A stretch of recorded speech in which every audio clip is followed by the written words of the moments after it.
Okay, we're going to try this again. And this time, you guys are going to be here, and I'm not going to introduce the show to no one. Okay?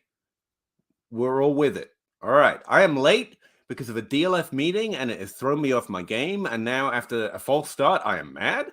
So we're going to talk about that for 30 minutes, and then we're going to talk about some Dynasty stuff. So my first problem. Welcome back to the Dynasty Grind. My name is Peter Howard, at PA Howdy on Twitter. Also, podcast Dynasty Crossroads. We talk about Dynasty for 3 hours every night on Wednesdays, in season, off season, point season, non-season, whatever it happens to be. This is a live show, not a podcast. So if you're watching on YouTube, Twitch, or Facebook as well, apparently, and you type a question into those comments, we will respond to it live. It does sometimes take us a while to get to it because we just go in order that they arrive in the comments box on our little streaming platform here. And so if you ask a question, don't hear from us for 30 minutes, I apologize. We like to talk. That's why we do this. But if you have a question, comment, or a comp about Dynasty players or rookies right now, drop them in the box. We'll be happy to talk about it, think about it, or just point and say, hey, look, that was a thing someone said. We appreciate you all wasting your time away on Dynasty Fantasy Football with us every Wednesday. And this week we got Zach Reed from the Dynasty Dummies podcast, who is good, apparently, although he said it a little bit dubiously, so I guess we'll find out. And also Zach, and also not another Zach, also what's his name? Russ Fisher from the Trade Addicts podcast. Over 100,000 downloads on his podcast last month, I hear. Pretty cool. So if you have trade questions, we just let him answer them, basically. Thanks very much, and let's go have some fun.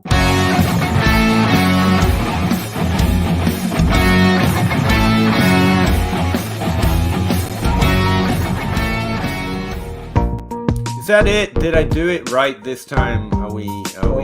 I mean, it does say live. This time. Does say okay, live. that's a good giveaway. Well. I'm just saying you did it. Hey, Zach. You're good. You just ditched a man who has 100,000 downloads in the last month. I know, right? I'm trying to go. That a website falsely says has 100,000 downloads because I'm trying to go one show 100 months between podcast episodes. So it's very similar. Download rate is 127,000, and that's only since we started counting by Simplecast. But still, like in a month, we switch over to this new platform, and all of a sudden, we get 33,000 downloads a show, and then one show in the middle of nowhere, 1,600. Is that the one I was on? I think that's the real number. Mine fluctuate between 800 and 32,000. Depending on which episode, and it's really random to the point like the first part of the Travis May conversation, 800 downloads, which is like half my usual downloads before we made the switch. Like I'm in around 1,500 an episode, I think, based on my own numbers. And this episode, part 2, so like 12,000 people. So 12,000 people decided to listen to the show, like 11,000 having not heard the first part. I know there's something funky, but according to the early information from Simplecast, we shouldn't really just be bitching about behind the scenes. It was all the rookie tight end talk on this latest episode, Peter. Everybody's clamoring for that. Everyone was clamoring for the last 2 minutes where we basically said, "Oh yeah, there are some tight ends." Yeah. No. That was literally the entire conversation on tight ends for me. Yeah. But yeah, how you doing? What's new? What's happening? You made any comps recently?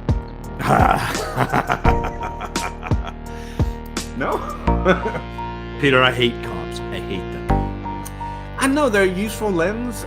No, they're not. They're. They can be if you use them. No. People want to feel comfortable and they want to be able to say we know what this guy is, and so they like I will tell you how a player plays, and sometimes players play similarly or do things similarly to another player, but comping out a player, everyone tries to run that out to the nth degree, and I get that it's fun, and I get that it's cool to say. Hey, stop talking for a second. Okay. They're saying the music is so loud they can't hear us. Set it like 8. That's all they're talking about in the chat, and then Bob texts me because we're not caught up in the chat yet. Okay, I'm just gonna turn it off because it's set at like a 7, like so low that it shouldn't even be audible. Yeah, sorry, we're just making fun of comps and whether they're any good or not. Zach, would you like to explain how much you like comps again? Or No, let's just you like them a roll, lot? Peter. Let's roll. All right. Comps are And bad. I will say, just quick FYI, I get this email about 3 times a day, people requesting access to my college database, and just download it. Like you go to file menu and then make a copy, or straight up download. I'm not giving you editing responsibilities on it so everyone can have their own copy, and I just maintain that master. I mean, you don't want people I messing just with got your another one. spreadsheets, Peter? I'm fine. Take it, mess with it as much as you want. But if I let everyone edit, then I have to go back in and re-upload it every time someone edits. So just like make your own copy or download. It's in the file menu. Pretty cool. But yeah, it's comp season according to my Twitter timeline, and comps, I don't know, they have some value. But anyway, D Jones asked 12-team Superflex start 10, half-point PPR, Dak for the 103 and Devontae in a Superflex. Ooh. I feel like the answer should be Dak. I just really like Devonta, and I like the rookie quarterbacks as have the 101, 103, 107, 101, 102, 107, and 524 first. Go young anyway. Do this. I think you're getting a super young wide receiver who finished as a top, I think he was wide receiver 14-ish on the season, and is on an offense that is not going to get worse. That's the, can get better. I mean, let's put it that way. Like when they draft Bijan, they're going to be fine and just get better. So I honestly, I think you do this. Yeah, I don't mind it. I don't think it's like a one way or the other. I don't think it's a huge. You're taking a little bit of extra risk, trading Dak away and taking those 2 shots on the young quarterbacks because you got the 102 and 103. If you make this trade. But it's not a lot of risk, and it's I think it's not a bad move. Yeah, and plus they have they wanted to score points. They still have one quarterback that should technically be scoring. But I'm not worried about Dak. In his that's what I was gonna say. Like maybe we've reached the point where I am lower than everyone else on Devontae Smith, which is sad for me. But like Marcus Brown and Devontae Smith are in the similar type of range of outcomes for me. And Marcus Brown is always going to be cheaper, especially with the hype right now because of the way he finished the season. And like that's just a free, fairly common top 5 quarterback. Like it's not going to be like I know Schottenheimer got signed as the offensive coordinator. It's not going to be Schottenheimer. It's going to be Mike McCarthy. I'm not thrilled about that either. But it's but I'm not worried about Dak. Okay, but here let's hold on. I just thought about 101, 102, 103, 107. I mean, that's the power of the trade for me. That's why I do it. You'd have like an entirely new. Keep Devonta. You have the 102, 103, and the one you can probably take all of that, draft Bijan, use the rest of those picks to go and get yourself younger, funner quarterbacks, and probably be competing. Yeah, I don't think there's anyone that's younger and funner that's going to cost me less than. No, but I'm saying is the bottom line. 102, 103, 107, and 524 first to do whatever the heck you want. Yeah, I think you can go get Hurts or whoever you want. I mean, people might be down on Herbert because he didn't have a stud season, even though he was throwing to people like Peter. So, I just can't stop catching shade today. Jesus. No, I don't like this trade. It turns your team into Wilson, Watson, and 2 rookie quarterbacks, one of whom is tiny, apparently, one of which, at least one of them is going to be great. Probably both are going to be pretty good. Neither of them, I mean, I really don't think you've got Mahomes, Herbert, and much range of outcomes. And Dak is that. So you're definitely at least side trading for youth. Dak was that. Your lead quarterback is now Watson. Dak's running, which is what makes him one of those elite quarterbacks, has not been there since he hurt himself. Maybe. Okay. I mean, part of what made Dak like a no-brainer was he's going to score 6 rushing touchdowns. Yeah, but this team's Dak and Watson fine. Chase Hollywood Andrews. plus Bijan Robinson. It's ready to go win the next 2 seasons. I don't know. In a 12 team? Oh, I can buy all the young players for the next 3 years. Like, go. Well, no, but I'm not even talking about using these picks to draft. You can absolutely trade them for players that are scored that you would like the upside better of Dak. You take the 101, 102, 103, 107, and 524 first. You can walk away with Lawrence, Fields, whatever running back you feel like when it's time to end another stud wide receiver. Lawrence or Fields for the 102, for 4 firsts. 103. You have the 101, 102, 103, 107. You can probably get Fields and Lawrence plus with just those. Not even talking about the 524 firsts. I don't think. Yeah, if you throw 4 firsts at one of them. But I mean, Lawrence just for the 101 is probably super even, and it might take the right Lawrence manager to do it. Yeah, but then you don't get Bijan Robinson, so you're trading Bijan Robinson and Dak. You make the Bijan pick. You trade 102. So the 102 and the 103 doesn't get Fields or Lawrence. I don't think both of them they could. One or the other, no, I don't think so. But maybe maybe I'm off. Maybe rookie value is a lot different than I thought. I don't know. I just think about this. Like, I think this trade makes me less competitive. I'm fine starting Dak. I'd rather trade Watson, draft Bijan Robinson, and have at least one of the rookie QBs. Before you have to worry about being competitive. Okay. We disagree. Lounging Bear, 10-team half-point PPR, Superflex. You see, the music helps. It feels like this is a lot harsher than it should be because there's no little ding, ding, ding in the back, I think. Half-point PPR, Superflex. Start 2 running backs, 3 wide receivers. He has Bijan Robinson already, Brees and Walker and ETN and Swift. Want to transition to some wide receiver talent. Sounds like a plan. How much is too much for JJ? There is no too much. Wide receivers are Debo, Pittman. Your wide receiver is actually pretty much better than I would expect. Any trade involving Walker and ETN, Pittman and Walker for JJ is good. I mean, you think Pittman? That's not good. If Pittman I'm and the Walker for JJ, start a conversation at least. Not for me. But no, yeah, I'm trying to, because they're worried about how much is too much. The real answer is you're never going to be sad having Justin Jefferson on your team. So if you spend too much, whatever.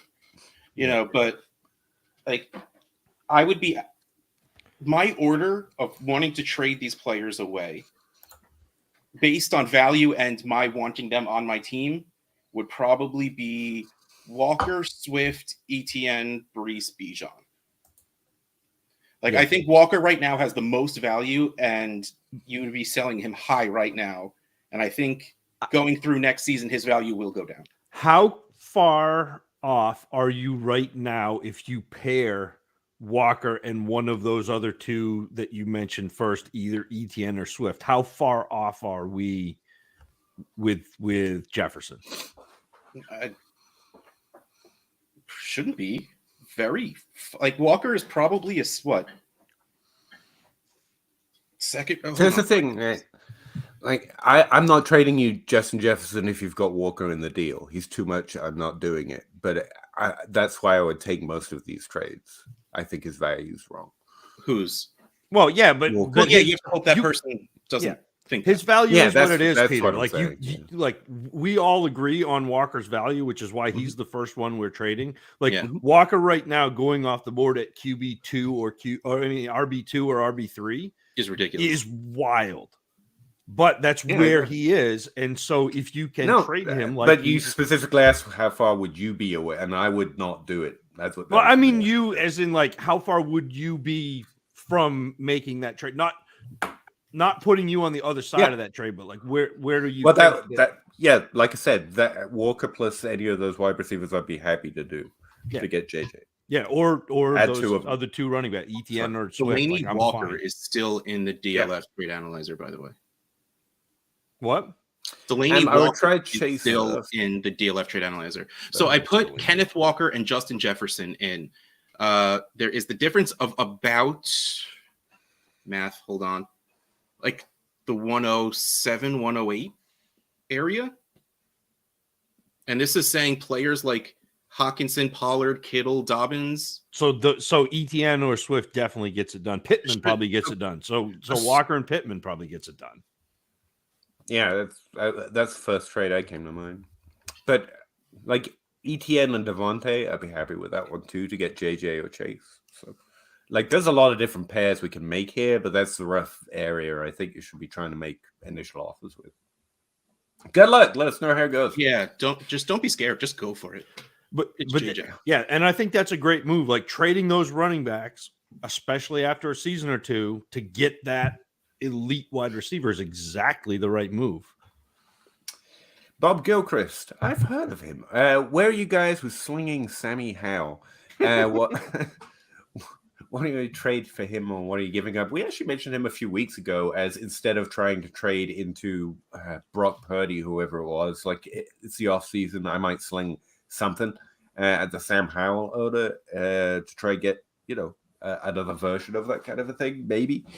But it's only in that regard. It's like a trade that almost means nothing, so they wouldn't be interested in it, or you add him to another trade as like a late second round value in a super flex. It's basically what are you trading for Baker Mayfield, and that's right around what you're trading for Sam Howell. So a late second, early third, fine. Zach Harris, evening guys, 12-team Dynasty Superflex, start 10 PPR. Current starting lineup is this. Would you trade Pickens and Dotson for Devontae Smith? Appreciate the starting lineup, but I'm just going to cut to the quick here. Yeah. It doesn't matter. In terms of what trade is good or bad, this trade, Pickens and Dotson for Devontae Smith, I think that's fine. That's trading it high on Pickens, low on Dotson, which evens out to a nice Devontae Smith. So I like it. I'd try and get away with, I don't know. I think there's some upside in Dotson, maybe like Pickens and ship him late second for Smith. Keep Dotson, see if you can get a little bit more for him later, but it's fine. Like if this is one that's already in your inbox, I would just take it. Cypher, love you guys. I love you too. Oh, right back at All right, that sounded weird. Again, without the music, everything sounds a little too serious. I don't like this. It's always just me, Rez. Thanks for doing shows, no problem. 10-team Dynasty PPR Superflex. Traded Kamara and the 102 and the 209 for Lamar. In a Superflex? Yeah. That's a win. Yeah. It's a really big win. Flowsaurus, 12-team Superflex 1 PPR, start 10. Have Fields, Russ, Gino, ETNs. He has this.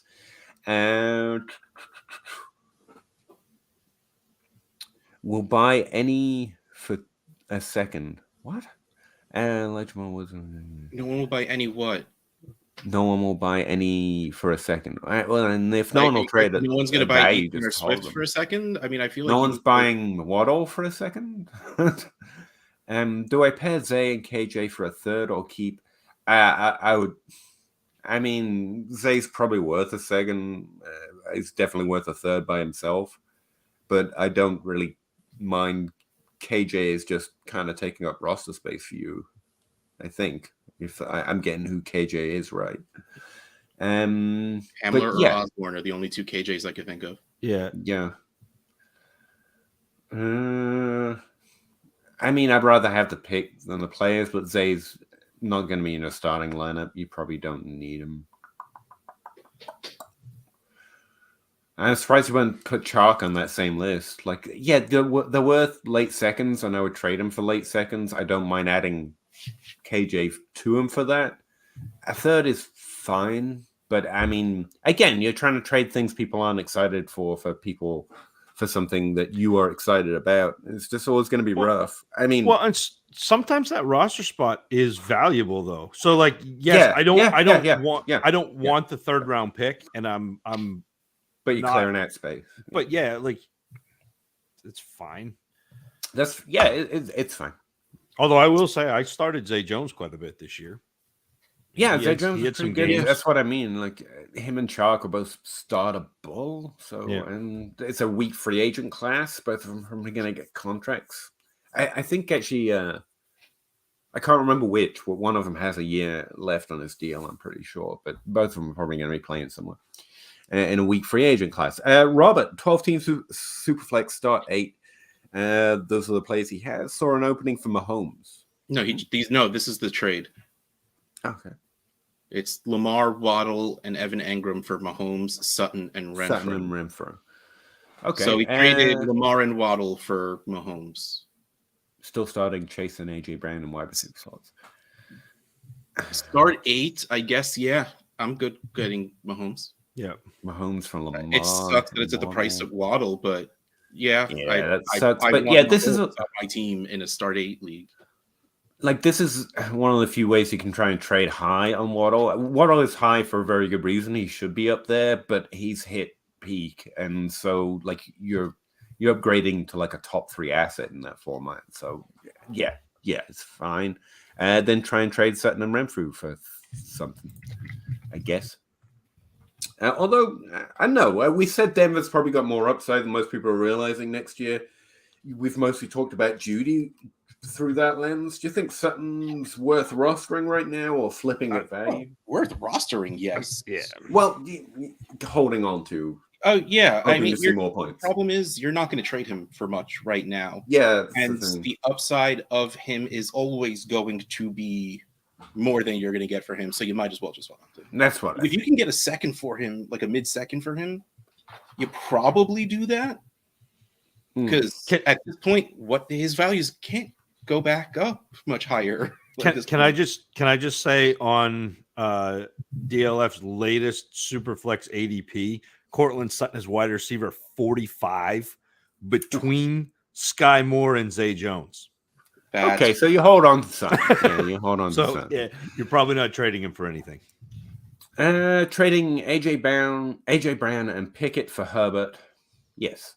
In a super flex, definitely. 103 for Javonte, for Watson, Njoku, and Wandell. I think I want the 103 and Javonte on that side. Yeah. Trading AJ Brown, Pickett for Herbert. I'll take Herbert. Yeah. The 103 and Javonte for Watson. And absolutely the 103 and Javonte. Yeah, I think, You just hate the Watson, first trade is gold, and the second trade is like you're giving the gold. If you believe in Deshaun Watson, which my feelings are well known at this point, but as a quarterback, he's going to do better than he did at the end of this past season. I think that's fair, but Russell Wilson's probably easier to get. Like, especially at this rate. Getting Watson and Javonte. No, hold on. Getting Watson for the 103 and Javonte in the long run probably isn't bad. But I hate it, actually. But okay. Deshaun Watson at this point is probably a top 10 quarterback, right? Yeah, right on top 12. Yeah. The 103 is probably going to be around QB, what, 12 to 15? Yeah. So, and Javonte doesn't have any value right now. It's like, I'm low on Javonte. People are way too low on Javonte. Like, yes, the Broncos are going to draft a running back or bring a running back in because they were starting Mike Boone. Like, yes, they're going to bring someone in, but they also don't want to be a one running back team. Right. So Javonte still can be the Javonte we saw. He's not going to be the running back one like we wanted him to be. I think we need to get that out of our mind. But he's still going to be good. I think the thing that is scary with the Broncos bringing in a running back is if they bring in a running back to be a pass catcher. If they bring in Gibbs, that hurts. I mean, and not just Gibbs, but like a pass catching running back, that hurts Javonte Williams. That hurts the overall upside of Javonte Williams. If they bring in, I think top 24 Javonte Williams is still better for your team than Njoku and Wandell. I like Wandell a little bit, to be honest with you, but yeah. So I hate the second one, but yeah. Say that. I was waiting for to be slapped for that opinion, but okay, cool. Todd Rodmaker. Radmaker. Makes rad. That makes more sense. That's a better name. 12 teams through flex start 10. Get the 101, Carr and Kadarius Toney and Njoku. Give the 111 Kyler Murray and T. Higgins.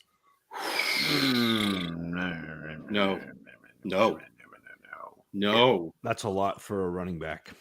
That you can take, and also you're taking a lot of gut. Like you're getting punished by getting Tony and Njoku. Like maybe if you took away the 111 and turned T. Higgins into a less good wide receiver.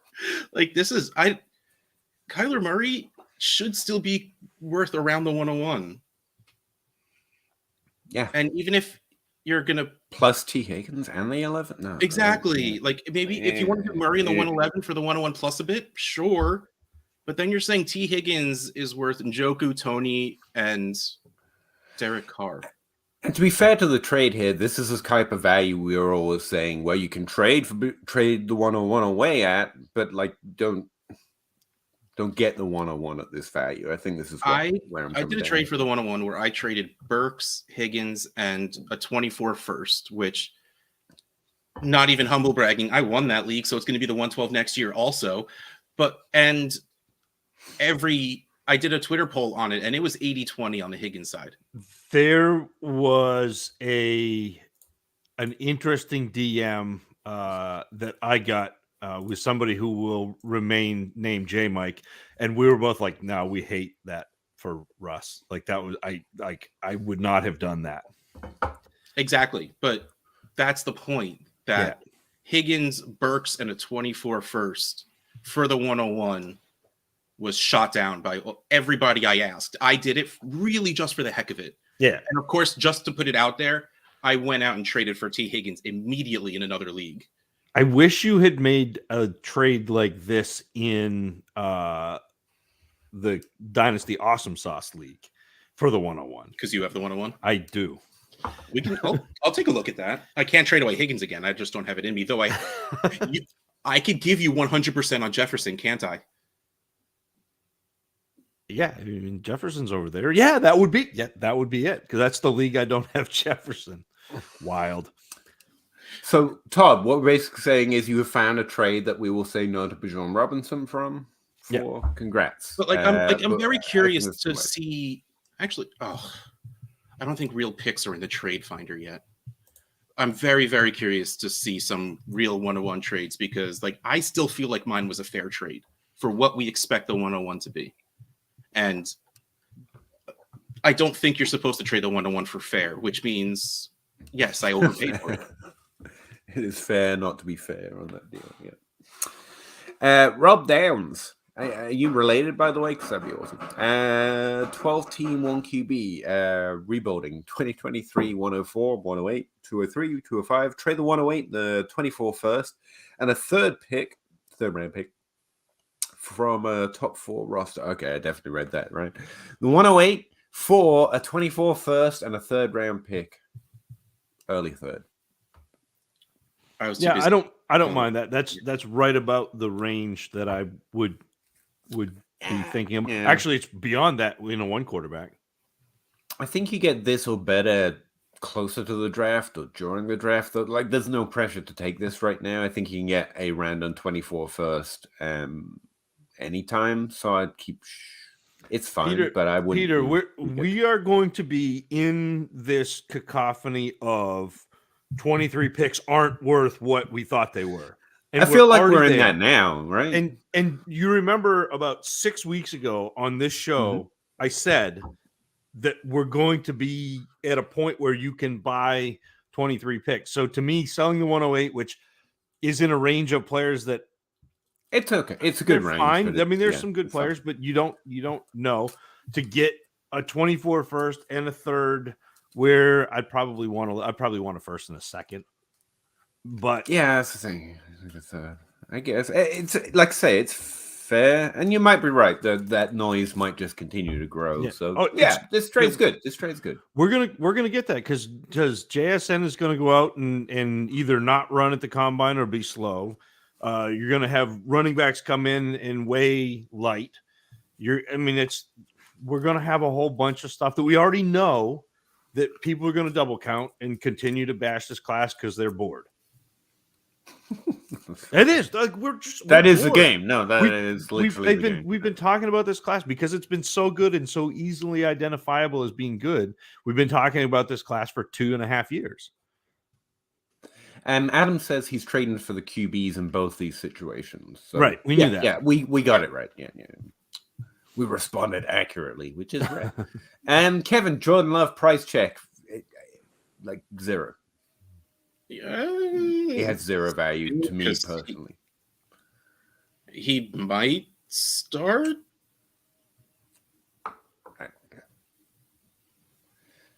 I mean, yeah, realistic. If you have him and you're trying, like, yeah, I would, yeah, I would trade him away for a third, second, late second. I think some people might even do, but like, I'm not trading it away to get him. I mean, you can get Sam Howell. Just get Sam Howell. Okay. Howdy's Heroes just popping in to say hello. Thanks for the hard work you put in. Zach, Peter, Russ. Love the content and look forward to watching the show. Thanks very much, man. I guess we're still pre-show comments. Bob Gilchrist. Russ put Wentz, Hubbard, Dotson on trade bait. How do I offer a bag of potato chips or chips? This one's for crisps, Peter. Crisps. Mostly, I mostly just like to put him on the end of a fishing pole and just lead him there. A fishing pole method, strong EV. Is that how you make fish and chips? Yeah, that's how you do that. Russ, no, we just call chips fun crisps. Of your trade bait. Yes. No, it was. No, actually, he's actually. My put Dotson on there. That's not as bad as some people. This isn't Thrive, and it's an auction league, and you're allowed to tank. So those are literally the best players on my team, and I have a crap ton of money for this coming draft. Well, it's bankroll, so I just have a crap ton of money. So I'm like, I was just looking at my team because I haven't looked at it in months. So I'm like, okay, trade bait, and I just clicked buttons because why not? There you go, right from the horse's mouth. Zach, good evening, fellas. Hey, Uncle Phil. Good evening, other Zachs. Zach with a K. I don't spell this Zach's name with a K, so we're going that route. Equity loan. 12-team league. What are your tiers for rookie picks in the first round? Again, I'm still figuring some stuff out, especially in comparison to joining the positions together. But Bijan Robinson is in his own tier. Then I have 2 wide receivers in a separate tier. I know I put Gibbs in there as well, so a second tier. And then you've got 2, 3. By the time you get to the 7th round pick, you're seeing a steep drop off. Are we talking? If we're talking super flex, then it's fair. He didn't say super flex. He just said 12 week. If it's a non super flex league, then it drops off steeper. Like 5-ish. Yeah. 6-ish. So like in a super flex, it is Bijan. It is 2 quarterbacks.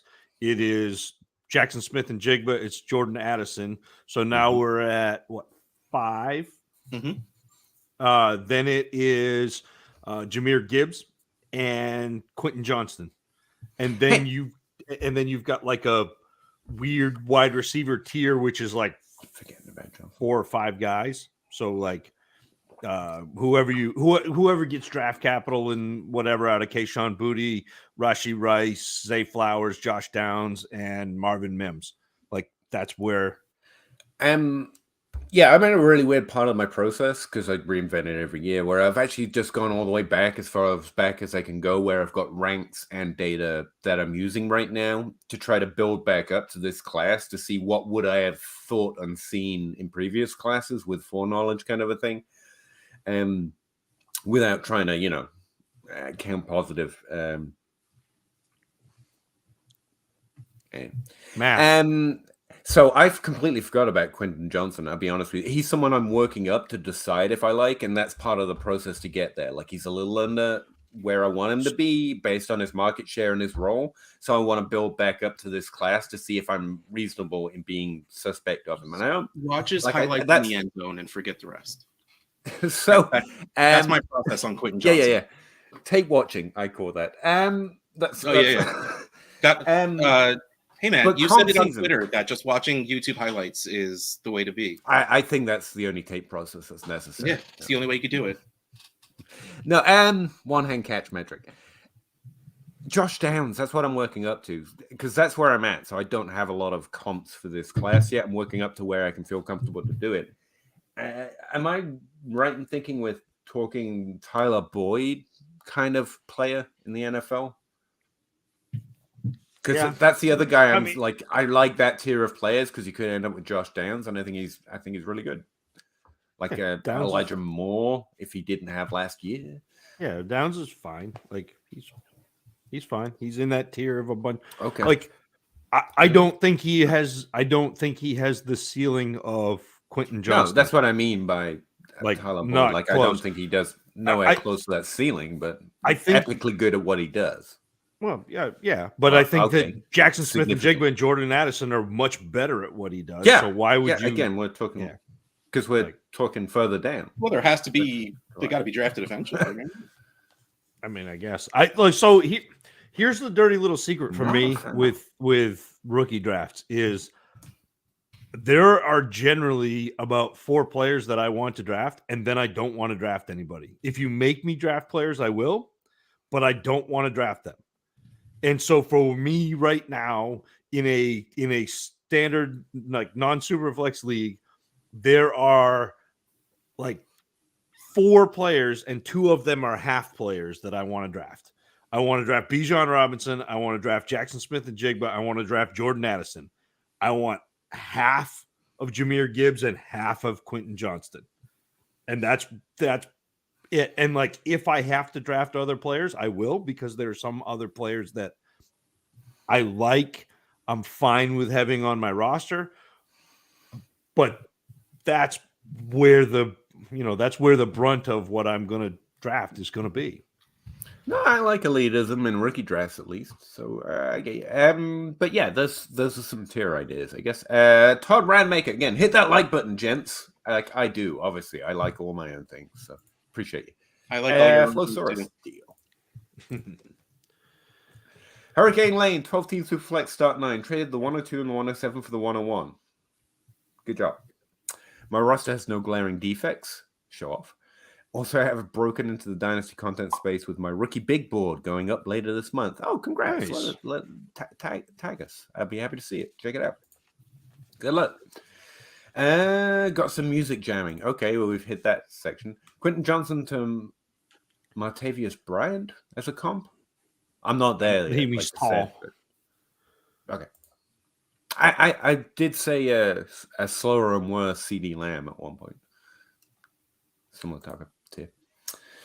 Or faster and worse. Sorry. Bob Gilchrist. Much. Okay. Yeah, there's going to be a lot of that coming up.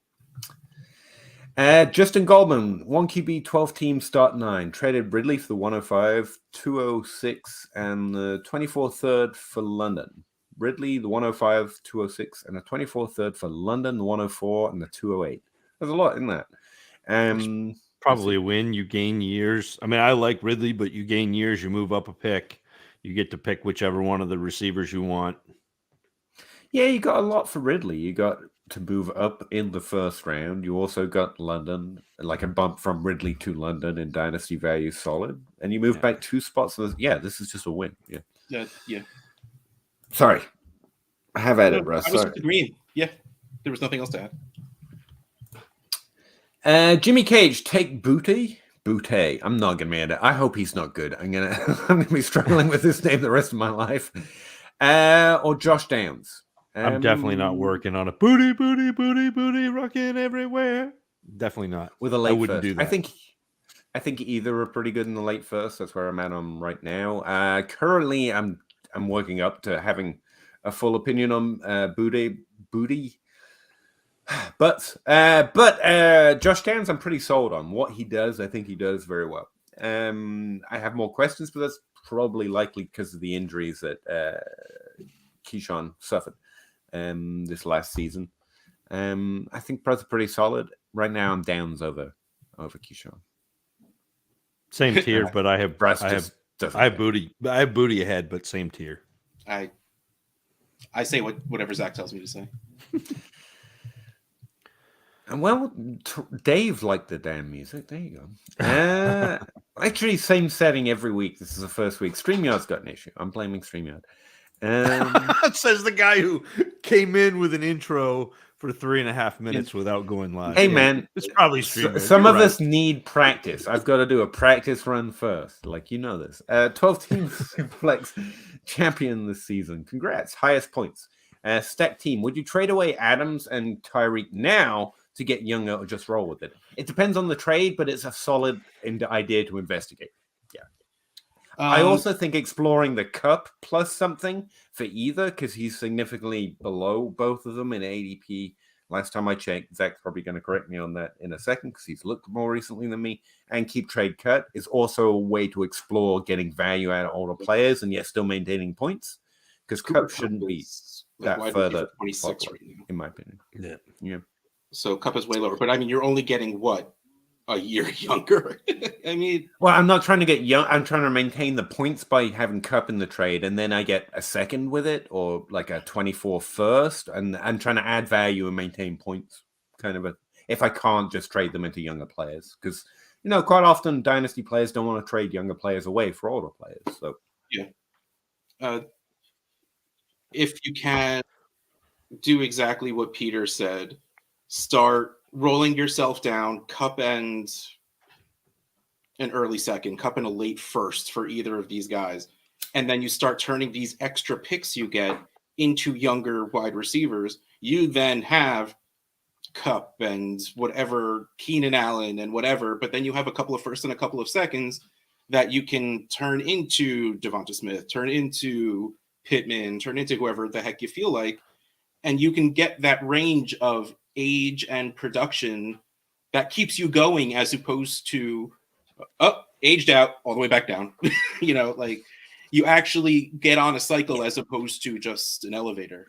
Again, that's probably much more about where you play in the leagues you play in. But I found just trading old guys for young guys to be negative EV. I'd trade for more risky young guys was the best guy to do it. And then you miss a lot. Like I like a lot of the players that don't work out when they're in their first and second seasons.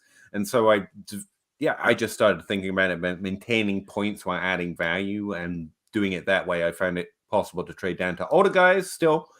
But I think I'm maintaining my points per game pretty close, and then try and just add picks at some level of value and try and cycle it that way. Again, it's ideal. It doesn't always work, but it's just another idea.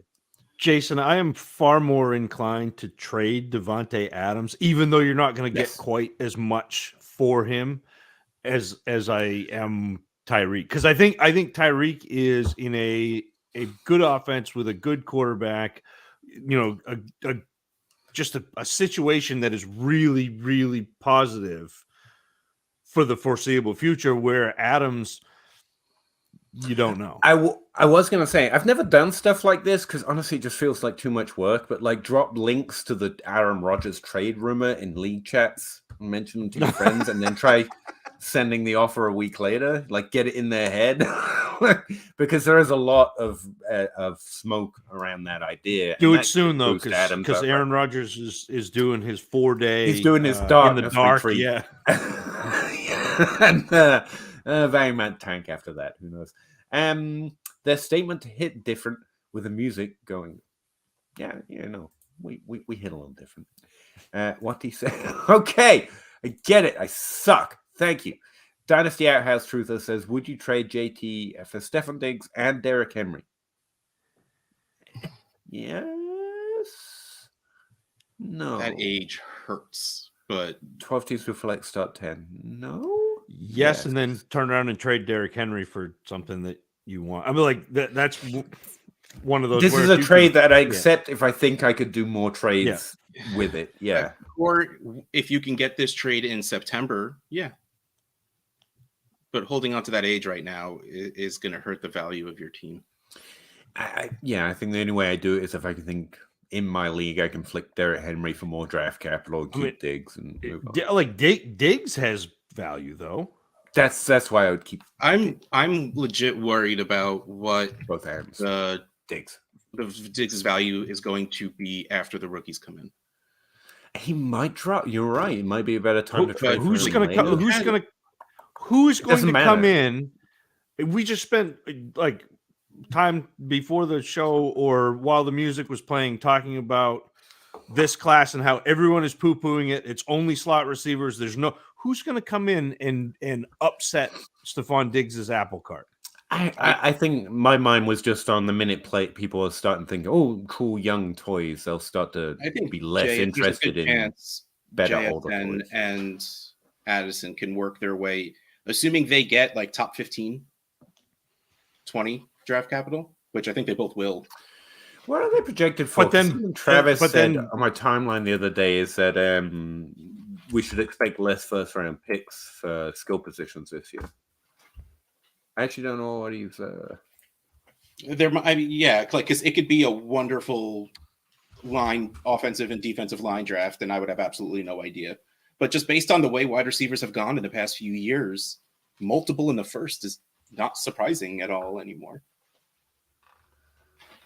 So then you're predicting Buffalo to trade up to get a wide receiver because they're back at 20. Oh, not on their team. No. Oh, so you think Diggs is?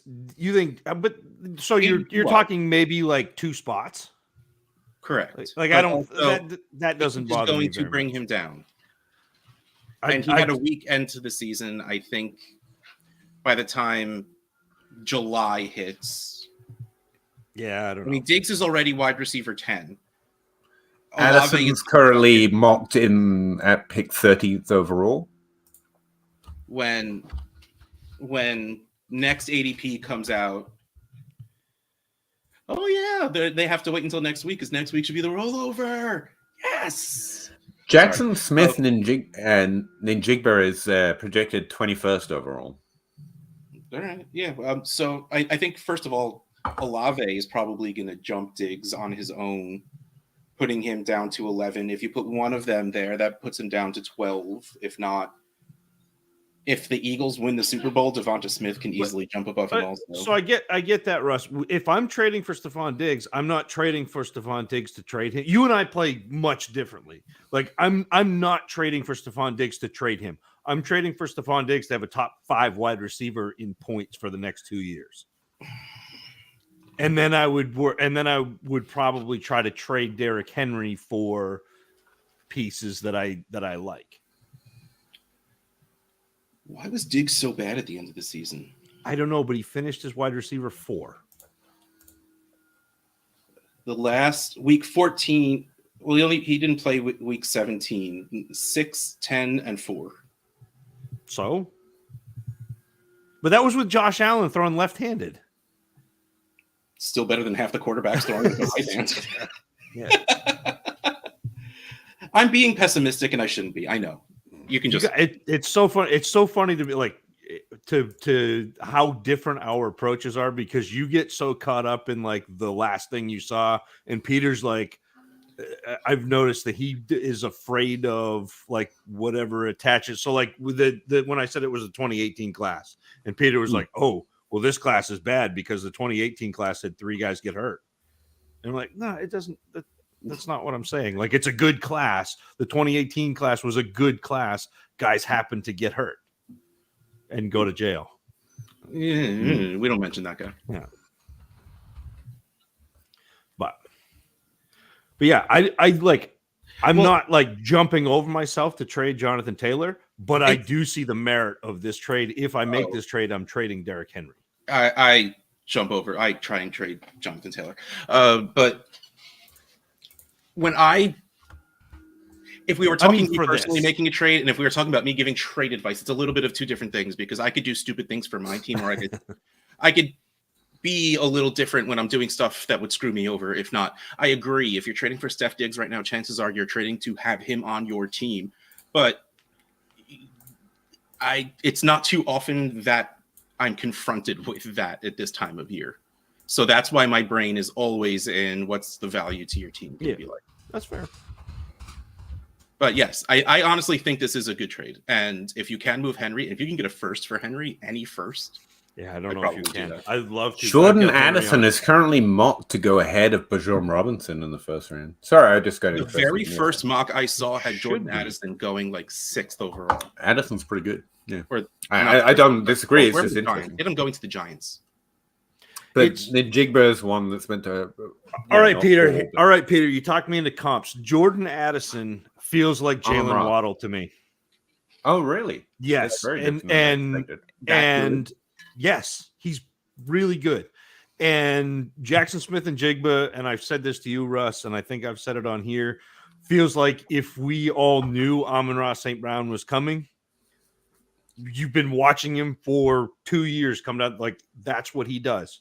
So like the top of this class, even though they're not X wide receivers, they're not alphas. I've never said that. No, I know you haven't, but like that's what the narrative is right now, is they're not X wide receivers, they're not alphas. Well, the NFL is not playing with alphas right now. I mean, look, who's the X wide receiver in Miami? Like they got two guys who one of them is actually 5'10 and the other one is listed at 5'10. He's really 5'8. He's trying to squeeze a little extra on us.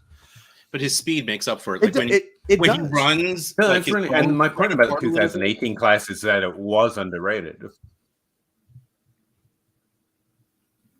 I don't even remember most of the. I've got an entire clip. I'm coming back at you for that one, Peter. But let's keep rolling here. All right. No, it's really interesting. Like Addison played a 60% slot rate with an ADOT over 12, which is more similar to Amon-Ra in their best year in college. So I had him a little flipped. It's interesting. Whereas Waddle was lower ADOT or below 12 and 70% similar slot usage. It's just interesting. Anyway, swaying depth. Hi, I have. No. This is not for me. Like, contact whoever's in charge of that stuff. I don't know. Hey guys, help me out. 12 team, 1 QB PPR. I'd love to. Looking good. I see. Oh no, wait. There you go. Devontae Smith, Deontay Johnson, Dak, Gesicki, 4 Pitts. And Olave. Sorry, I was going to say 1 QB. Devonta, so Deontay, Dak, and Gesicki for Pitts and Olave. You want Pitts and Olave, it's Dynasty. But like that's a bag of players that I like pretty well. But I think it's just Pitts and Olave. Yeah. No, I don't know. 12 team. I mean, you're gonna have to hope that Pitts actually becomes what people think Pitts is. Yeah, that's really what it is. You're putting a lot of faith in Pitts in here because you're giving up a third of your lineup. It is tight end premium. I mean, that helps, but you know what? Yeah, I'm going to go with Pitts and Olave because you swing big, and that's what you do for guys like Pitts and Olave. So, yeah, Pitts and Olave. You train good players, so hopefully great players. Actually, I think Olave is just another good player, but yeah, I like it. It's, again, roster space, simplifying. Dak and Gesicki are getting you value here. Well, Dak is getting you value in a 1 QB league, which is rare too. So, I don't mind. And even if you wanted to just turn around and trade those away, I think you can do good. Yeah, trading Pitts or Olave away whenever you felt like it, as opposed to the pieces on the other side. Olave is a way to get into the top of this half of the draft with a pretty decent trade, for example, and you're trading for more studs. Hopefully. Brendan Turlington, sorry. What bridges the gap between the 108 and the 103? It's very different tier. It's a lot. You need another first-round pick in there. Yeah, and in a super flex, Rashad Bateman, Alvin Kamara, Aaron Rodgers, the 110 or the 109 or 24 first. Yeah, 110, 109 was where my head went. Any pick, any second pick in that range. But yeah, because like the 103 is a quarterback. Super. Yeah, like it's pretty much 2 108s because you have to overpay a little bit to get up that high. So. Zach drinking a White Russian out of a 3-liter mason jar is epic. I love that people assume that Pete is smoking weed and that I know we're just Zach is drinking. At crowd around here. And meanwhile, I don't think one of us drinks or does. And yet I'm the one sitting here doing both while no one notices. Huh. Yeah, he's that guy. No doubt. He's the cool one. The dude has nothing on Zach. Zach agree. Zach abides. does have a rub that really pulls the room together, by the way. True. Alexander, 12-team Superflex half-point PPR, no tight end premium, start 9. Lost in finals. I'm sorry to hear that, but it's good that you got there. Quarterbacks are Burrow, Cousins, solid. Great, actually. Chase Jefferson, even better. Godwin, Elijah Moore. It's a great team. Running backs are the problem. He only has 4 net, which isn't a problem. No 23 picks. Oh, that's unfortunate. Should I trade Jefferson for Herbert and rebuild for 2024? I don't think you need to rebuild. No. Should I trade Jefferson for Herbert? I don't think quarterback's where I'm trying to push more value, but I mean Herbert's a solid target. But Jefferson straight up, I'd probably rather keep Jefferson even in the super flex. I think you just need to explore more trades to get some, honestly, especially for running backs in this draft. There are some second tier prospects. There's some really good running backs in this class that I would try and target to boost my running back room. If I can't trade up to some of those old aging veterans as rookie season ends up, like who's in that category right now? CMC, Barkley have just lived in that category for 2 years now. I like Rashad White, fairly deep but young. Najee Harris is a discount right now, in my opinion. But yeah, I don't think you real build and just trade Jefferson to restructure your team. You've got no picks in 23, but that's the only other information I have. I think I try and I think I go a different way, but I'm just kind of talking until someone else interjects. Any other thoughts here? Jefferson for Herbert? I'm just letting you go, man. I don't think that when I lose in the finals, I'm immediately thinking rebuild. Just like that's just kind of my and again, I'd have to see the rest of your roster to see what we could do, but I like Peter, I like your idea of trying to end up with a couple of second round picks and hit running backs. That's a nice play. You say no tight end. We can get by with that. We just have to figure out which tight end you're going to go get on the cheap, because there are going to be tight ends on the cheap that will score. But I have a hard time trading Jefferson. If you trade Jefferson for Herbert, you're not getting anything back on top of it. So how much further ahead are you in 2024 by doing that? You know what I mean? You get an elite asset for an elite asset. I don't know what you gain by doing that. Yeah. And I can't see enough of your roster to guess at what I would trade away. Like Elijah Moore's not tempting people. I think you just hold him. Godwin, same thing. But even better.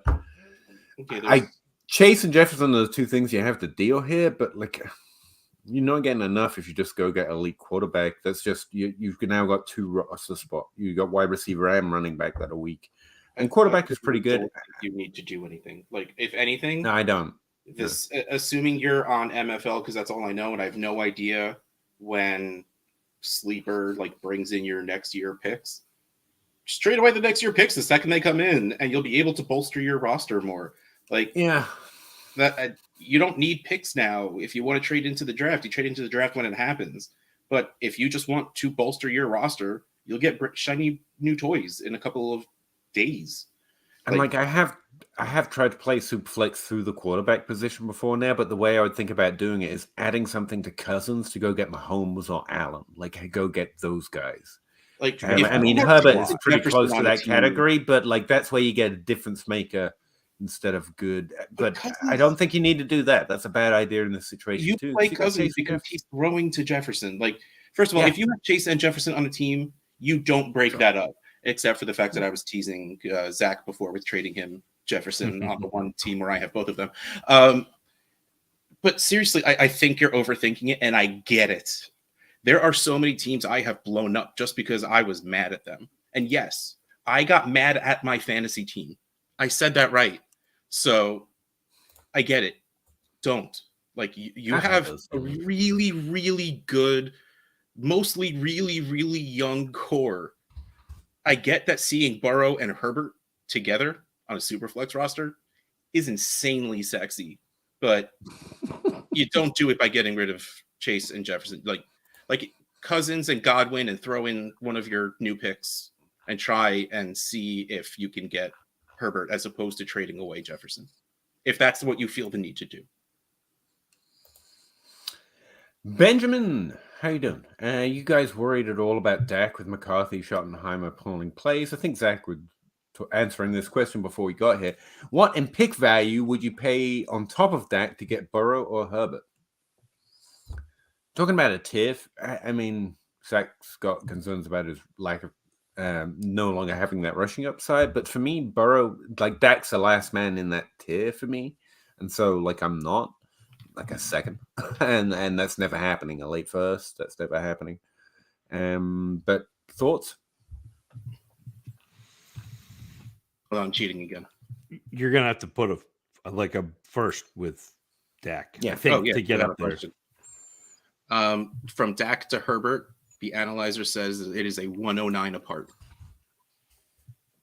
And honestly, I don't know that gets done in real life. Yeah, I think it's probably a little higher. You're going to have to get into that 105, 106. Yeah, into that. Into that top tier, but not even the last pick. Like they're gonna want to get a choice. And I do think so, Benjamin. Like I don't have concerns with Dak. I do have concerns a little bit with Dak volume. So, doesn't need volume. Whoa, so he does though. So when Dak was really, really good, he was throwing almost 600 times. Was that when the start of Kellen Moore? Yeah, so he has thrown 596 passes 2 different seasons, and they were both when he was up over. He was 4,900 yards and 4,400 yards. So like the 2 years that he was really, really good, he threw a lot. So I think the combination of he's not running as much, and I think you see that dialed back just a little bit. It's not like concern over Dak, but it's also Dak is not probably getting up into that elite tier with some of those other guys. Yeah, I think that's why I said what I said, because I don't expect that anymore. Yeah, well, that's fair. I'm thrilled if Dak ends the season as the QB6. Like, to me, that's like a top percentage output for him. Yeah. So if he throws a little less, but they run the ball so GD much, now I'm like afraid to curse because I don't want them to kick us out for creative differences, that maybe his efficiency does go up. And Dak has always been that careful passer, except for this year. I don't know what happened. That was gross. Well, he was probably just like overcompensating for the injury. But like 15 is a lot of picks. Yeah, like he's like that's why he was terrible. Like it was so funny. Like I wanted like at the end of Des Bryant's career, like he was still good, except he and Dak don't play the same. Like Des does not play the game that Dak needs. Dak needs players to get open. It was the same thing with Tua when he first started playing, and he's like, these aren't my type of wide receivers.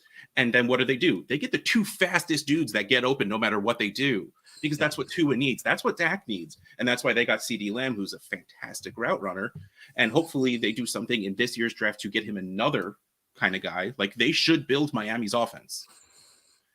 Everyone should build Miami's offense. It's really good. But I'm not super worried about Dak, but also I don't know if people still think Dak can have the ceiling of a top 5 quarterback. I don't think he does. Right. Auto 66 made 2 trades today. How'd I do? You did fantastic just because you made 2 trades. Good job. They're good trades too. Oh, cool. Good for you, man. Yeah. Fair. Moving on. No, 107 got Drake London. Great. Good. Very good. 110 got Traylon Burks. Oh, you can't do 2 better things for the. You did very, very good. Yeah. Yep. Nice. Is our league alive now, by the way? Because I was just going to go look, like, why am I not getting trade offers? So I thought I'd check. Like, the DLF league still. Oh, yeah. Eric took it over. Awesome. So, yeah, that's still alive. Sup, Connor? Sup. Adam, when rebuilding, do you start from QB, wide receiver, and running back? My quick answer is I start from value wherever I can find it. If I'm rebuilding, I care nothing about positions or players, to be honest with you. It's just, do I have more value than I did before I did this trade? And I know value is fairly a liquid, ethereal, kind of stupid concept, but that's the way I think about it. Yeah. Yes, that is absolutely the short answer. Is in the non-point scoring season, all you're doing, and even during the point scoring season, except you don't want to score points, you're just raising the value of your team as much as possible. You don't care about what position they necessarily play because you don't have to start set lineups for the next 7 months. But the thing you have to be careful about is, especially with running backs, you need to be very specific about who you would take on your team. because you need to believe they're going to go up in value and that you'll be able to move them once they go up in value. So usually that risk is just too much. So you just avoid running backs. Unless it's someone like you have the 101 and you don't get a good trade for the pick. So you draft Bijan and wait it out. Like that'll happen. Like that will come. But like, unless you can get Derrick Henry for a mid-second, you don't get Derrick Henry because you're not going to be able to sell him for, if you buy him for a late first, that's all you're going to get for him in the end anyway, if you're lucky. So really, especially in a super flex league, that's why you like building around quarterbacks and wide receivers. They hold their value very long and their career arcs are longer. And you are much higher percentage chance of getting a running back that will be able to produce for you in that season. So you build your quarterbacks, you build your wide receivers, and then the last thing you do is draft your running backs for that season and then just trade for a tight end somewhere because who the heck knows with tight ends? Yeah, I mean, running backs are mostly points plays. Like most running backs don't get value, don't hold value. I mean, like obviously the upper echelon guys get value and hold value for a little bit, but most running backs don't. Most running backs, wild fluctuation in value based on what they're scoring for points. And so most of their value comes from points, which is not necessarily what you want in a rebuild. Yeah, so like your real shots are getting someone like Javonte really cheap because you'll see the ladder drills. I'm telling you, the second a ladder drill, there's steps. First, you usually get squats with the weights on their back. You'll get the treadmill, and then the second the ladder drills or the cone drills come out, value boost. So like that's the kind of running backs you'll want on your team. Or again, like if you can get those guys like Dalvin Cook is going so cheap right now. And if you have patience, you'll be able to sell him once the season starts for more than you paid for him. But again, that's risky. And depending on your rebuild, you don't even want to risk that. So that's why if you just want to play it safe and do a good rebuild, start with QBs and wide receivers. And again, only QBs if you are playing Superflex. If it's one QB, that's also something you could wait to the last minute for. Yeah. And just trade for Kirk Cousins when you want to score points. Frank M, what's up, guys? Thanks for having us. Thanks for everything as always. Meant to ask you this on TA last night. I wasn't there, but thanks. Is Lamb a sell? I don't think so. I honestly feel like most people hate Lamb and they're stupid. Those two things are connected in this case. Wide receiver seems like an overvalue. Again, I just don't actually think his value is anywhere close to there. His ADP is going to always be higher than his trade value because when you're up there drafting, you're like, all right, well, I mean, I can't take Steph Diggs or Tyreek Hill, but I have CeeDee Lamb, who's really, really good and like 5 years younger. So he'll get drafted a lot earlier. But when it comes to trade value, people still get that hesitation, and he won't get traded for nearly as much. It's the AJ Brown age thing. It's like they're flipped in ADP versus value. Like AJ Brown probably carries more trade value, but he carries less ADP. Yeah. Exactly. Yeah. But I like where your head's at. That was a good way of trying to look for it. But and if you can find that, then yeah, you probably get a good trade on Lamb. If you can trade him down into AJ Brown with a plus, even that a simple move like that is solid. Inbox trade: give Deshaun Watson Wandell and DJ Moore. Get Kyler and Wandell. Yes, get Kyler and Wandell. Yes. Paul McVeigh. Oh, hey, I guess McVeigh on the show. 12-team 1 QB PPR starts 7. Strong contender. Lawrence and Watson. That's his roster. The trade is trade the 102 for Jacobs and the 120. No. You don't. First of all, don't you just don't give value away from running backs. Like that's what we're trying to do to other people. But also, while Josh Jacobs was really, really good. And he is a good player. Will never reach his trade value. Will never reach that. Like you hold on to the 102 because if anything, if Gibbs lands in a good place, people are going to value Gibbs over Jacobs. So at that point, you'll be able to trade Gibbs for Jacobs plus a lot more than the 201. I think the 102 is probably a wide receiver for me. Probably yes, but I mean, I don't know. People like if Gibbs goes to a good spot, people's love for running backs in rookie drafts, I don't even know. Like it, right? I think it'll be a possibility that there's going to be plenty of people that will take running backs over wide receivers just because it's a rookie draft and that's what you do. Raymond, hey, welcome back. Should I try to turn the 204 Yes. into Ridley? Yes. Or DJ Moore? Also yes. Do you think I need to add to it? I think you do. I think that's a fair first offer, at minimum. I think you're closer on Ridley than you are on DJ Moore with that. Yes. That's why Ridley's so good. Yes. Mm-hmm. Yeah, that's why we've been saying trade for him for the last 3 months before everyone realizes that like it's 3 really years. good We were move. telling you 3 years ago in what month is it? February 2023. No, but we have been saying that in a minute. And Trenton, 12 through flex half point PPR start 9. Traded Jamar Chase and a mid 24 first. I hate it so far, just so you know, Quentin. And just keeping you updated as I read. For Justin Herbert, did say Superflex, right? Yeah, okay, it is Superflex. And my QBs are now Watson and Mac Jones. Was the upgrade from Jones to Herbert worth it? For Jamar Chase, again, I like there's two quarterbacks that tempt me away from something like a Chase or a Jefferson, and they, like Herbert and Burrow are great, but this isn't the NFL. I don't have to worry if they run my scheme well, you know, or if they're awesome or improve my Super Bowl chances. Like it's just.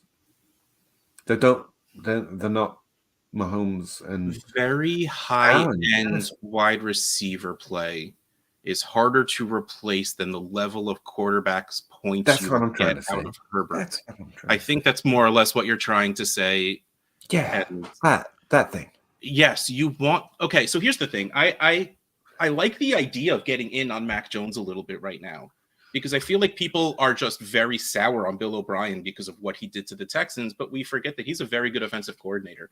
He was actually a pretty good head coach, but the second he got player control, it just all went to hell. So Mac Jones will do better than he did this year, and hopefully they pay a wide receiver to come in and don't draft a wide receiver, because we've seen how they draft wide receivers. But yes, still, if you can go up from Mac Jones, you go up from Mac Jones, but what Peter has said this entire time is you don't do it by losing Chase. Right. You add to Mac Jones and try and go somewhere. I knew I said something half good. I'll take it. Yeah, but when I say it, it sounds like 75% good. You do make it sound better. I'm not just saying. Not denying it. Downloads in a month. I'm kind of just highlighting it. Like downloads on me.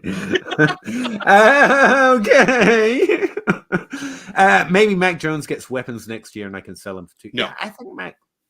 Well, yes, hopefully Mac Jones gets weapons, but you're not getting 2 firsts for Mac Jones unless he becomes a top 5 wide quarterback, and then maybe someone will be willing to forget about the past 2 years. I think they might be. I think it's going to be interesting to see the Patriots with an actual offensive coordinator. It's been a while. And not 2 guys who are like lightsaber fighting on the sideline while Mac Jones is like, "You're going to call a play?" Wait, is that a pass play or a run play? Or he bridges the gap and I trade Herbert for some package, yeah. Miguel, what about Tyler Batty? That one's for you, Pete. Yeah, I quite liked him as a depth running back. If you add him, I probably said late second round, to be honest with you. And it has not worked out so far, but he's a running back in Dynasty, and that's what bench spots are for. But it sucked so far, and doesn't look like it's going to turn around anytime soon, unfortunately. Especially with this running back class on the horizon. We take our shots. And I miss more than I like. Sorry about that. Equity. Devontae Blue. Everything in his knees according. The injury is concerned. I have faith in modern medicine. But yes, it is. Yes, he did very much what Dobbins did. Yeah, but we just saw what Dobbins did at the end of the season. It's going to take him a while to get better, but he'll get better. by injured, as Adam Harstead likes to say. Kid Coop, 10-team Superflex, what are you doing with 102? Mostly we just chat, go for moonlight walks on the beach together. It's fun. Peter's a romantic. You don't get that from him, but he is. You know, I have the 101 already stacked at quarterback. Let's assume, again, what you have doesn't change. But anyway, let's assume trading back isn't possible. Take JSN or no, you don't draft. I mean, if you hate the QB, if you don't think he's good, then you don't draft him. But you don't draft the wide receiver or running back. It's the last question in all of this, Peter. Take Young and trade a Q. Yeah. Or Stroud, whichever. Yeah. Yep. I mean, if you think the QB isn't good, so you won't be able to, that's about getting your rankings right. That's about the rookie process. That's about maybe do some QB evaluation or find someone who's good at it and make up your mind. But like, if you think you just take the best player and try and trade them instead. Equity loans, your guys' thoughts on where T. Higgins ends up? I think he's a Cincinnati Bengal, to be honest with you. How? I don't see how it physically happens. Like, I don't think about it that hard, to be fair. They have to pay Burrow and Higgins, and then in a year pay Chase. Mm-hmm. Like, that's not going to be easy, especially because chances are they're tagging one of them, which means that's a lot of money on that year's books. I wish it does happen. I want the three of them to stay together for their entire careers. I can't believe I just said that out loud because I want Higgins to be the guy, but that offense is just like that. If they would give him an offensive line, they would just be so goddamn good. So like, I don't want him to leave that, but I don't see how they pay everyone. And I want to believe, players should always get every single penny they can because F the teams, when it comes down to it, the teams do not care about the players. So the players should not care about the teams. But like, when Cincinnati is building the team they're building, I hope they find a way to like keep the three of them together. Like maybe do you like think that is there a team you think he's more likely to end up on? No, who knows? There's no way of knowing that. And it's going to be after that. Like, it won't. I don't believe it will be this year. Do you think they're going to ship him? Do you think they're going to trade him?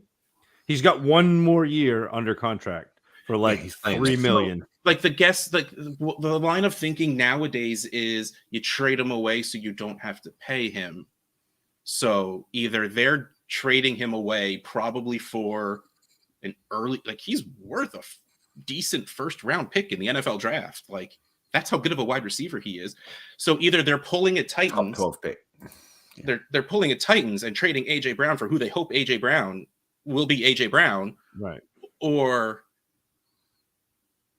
I don't know. Like pretending to be able to guess what the NFL is going to do in the NFL is fruitless. Like you're never going to figure it out. Like there's if T. Higgins ends up on the Giants, I'm getting season tickets. All right. You heard it here first. So that's a lie. If T. Higgins ends up on the Giants, I will sign up for the 20-year wait to get Giants season tickets. Sorry if it's a subject. Why don't you hang your T. Higgins jersey, right? I am so lazy. He takes it with him everywhere he goes. You should have seen it in our hotel room in Canton at the fantasy football expo. It was a really heavy necklace, but I looked good. He did. That's all it comes down to. I am very lazy, and I just don't do it. Now I want to. You want to come over and hang my poster for me? Part of me wants to somehow find a way to just put that nail in the damn wall. Yeah. Well, it needs to be like this is really freaking heavy. I'm not very organized or tidy, but some things like that, like I just have to dot the I and cross the T. I still have the screws in the wall over there. Like I need to get them out and hammer in the stud thing, the little plastic pieces. Anchor. Anchor, that's the word. Thank you. Yeah, I got you. I've just been telling myself he's moving. Otherwise, it would be like a long needle in my brain. Like he's moving. It's fine. It's just sitting there because. Well, no, because I rearranged my basement like 3 or 4 months ago. He's moving. It's fine. Absolute banger just went down in my league. 12 team Superflex PPR. 23-101. Drake London. AJ Dillon. 24 second. AJ Dillon's an interest. Anyway. Amon Ra. 4 Amon Ra. Ken Walker. 24 first and a 24 third. Who won? Oh, I need to read We this both at did. time to get a handle. Both won. Because I you made a trade. I prefer the Both second winners. to the third. I prefer everything to AJ Dillon. The 24 first to AJ Dillon. I do prefer Ken Walker over. No, I prefer the 101 over Ken Walker. So it's basically St. Brown over London. Everything else is on the second side. Yeah, I think it's the first side for me. Gross. I hate giving up on Ra. Are you guys choosing A or B?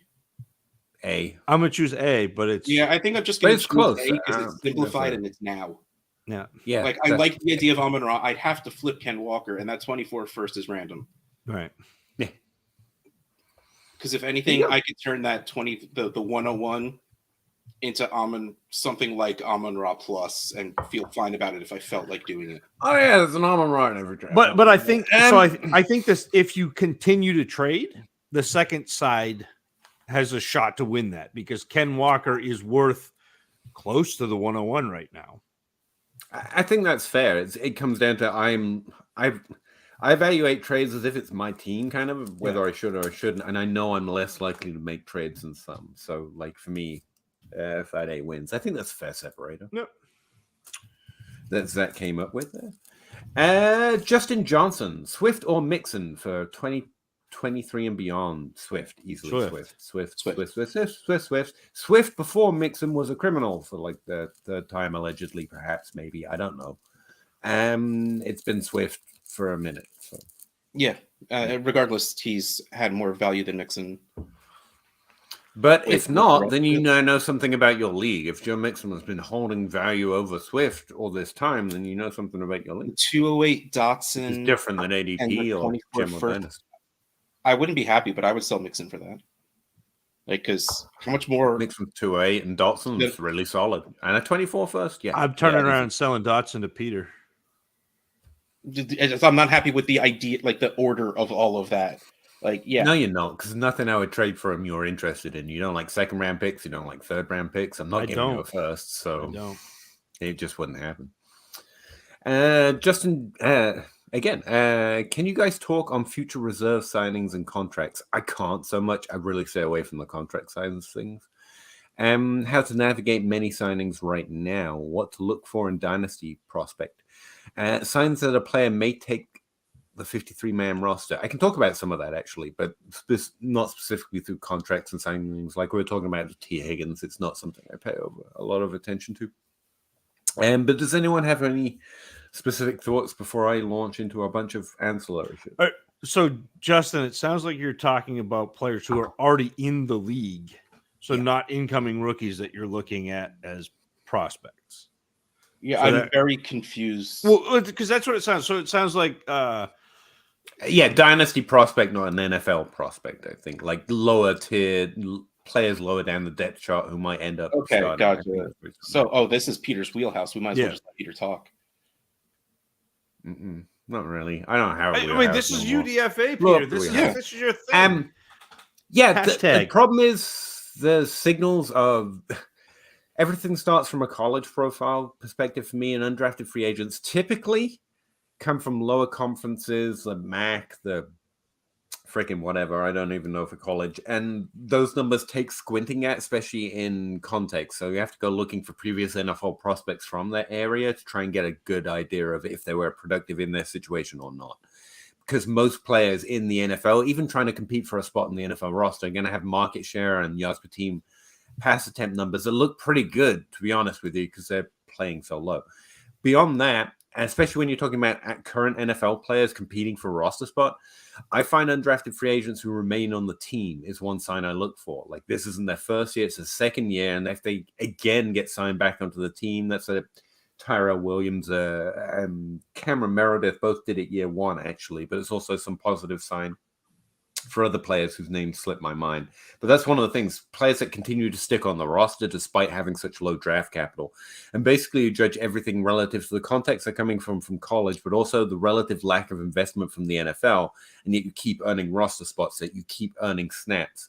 You don't hit similar market share or similar target share numbers in that last season or whatever compared to prospects drafted in the first 3 rounds. But the fact that you're on the field, consistently part of the offense, that you establish a presence and you're earning a spot in the depth chart with so little investment, is that everything's relative to that.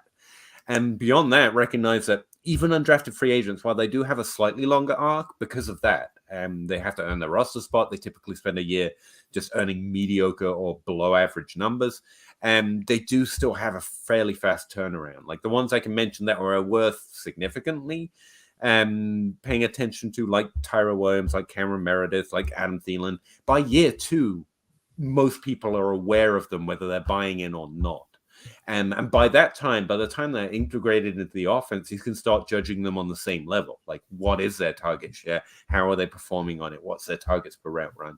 So by the time we get there, I think the conversation just evolves into regular, however you analyze the situation. But before that, it's consistency of making yourself relatively on that team, earning a roster spot for 2 years straight, despite being an undrafted free agent and relatively unimportant in the offense before that. And then digging back through their college profiles, were they particularly skillful in that situation? But again, that's especially when we get to players coming from lower drafted conferences, is where you want to start having a process that accepts that other people know things that you don't, or can know things that you don't. For example, my numbers tend to be green if you like conditional formatting across the board. When you're looking at, those are some of the ones you've mocked me for over the years, Tanner Gentry, or you're looking at Justin Watson. They were just epically productive because they were NFL caliber, playing in a place where most players or defenders and coaches aren't NFL caliber. And so they tend to be the offense. And so all of those numbers are going to look green in conditional formatting. Again, that's relative to actually where they're playing. So you start asking someone like Zach, someone like Ray GQ, someone who actually watches, is this just dominance at the level they're playing, or do they have skills that are translating? The skills that are missing something they can develop, or just something that some people are more natural, capable of doing? For example, quarterback, people talk about accuracy not being taught. A wide receiver, I think there are some traits like that as well. But again, it's something someone like Zach or a tape watcher Travis May would be better able to answer. But yeah, if you're talking undrafted free agents signing future contracts and not coming through the NFL through the front door, as it were, those are some of the things I look for. And then you do look at their early statistics. Like at this point, they will have a year 1 of statistics. If they have a 7% target share, that sucks, but it's pretty good for an undrafted free agent that literally walked in through the back door. Yeah, and it's even worth looking at older players. Like, you got a Danny Woodhead, for example, who just bounces around the league for a while before he really finds a role. Yeah, and that's where I'm at. Those are some of the things I go looking for and what I'm judging them. It's what you're judging them against. And then just accept you're going to have a high miss rate because most don't find a path through.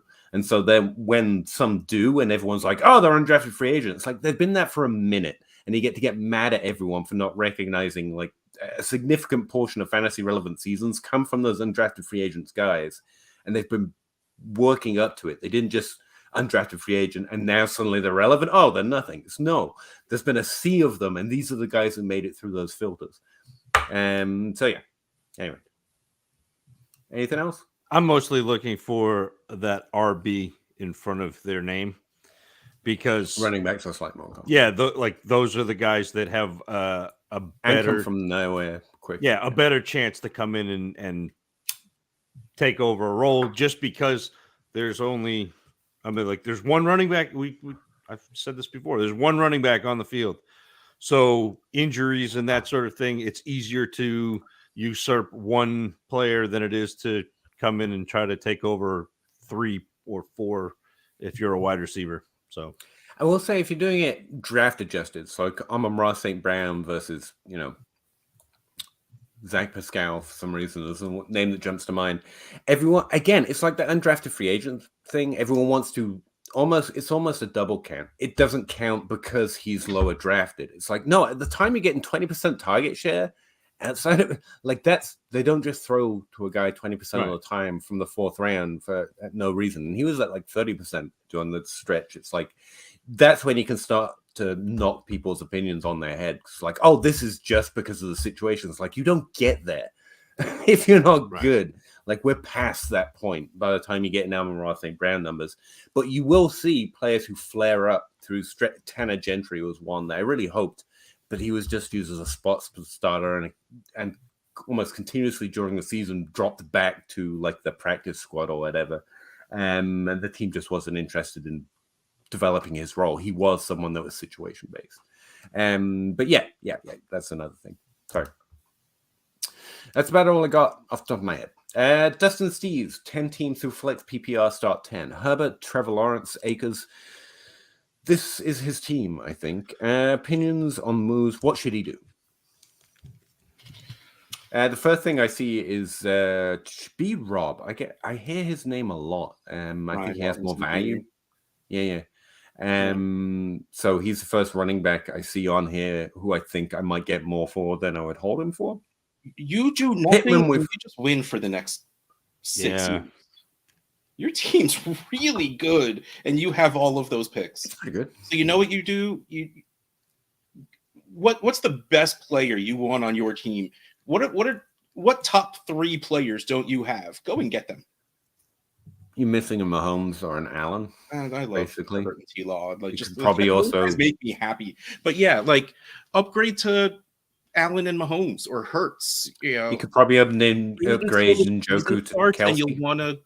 Well, you're going to get Bijan, but like when the season starts, you'll want to trade for a better running back. But like,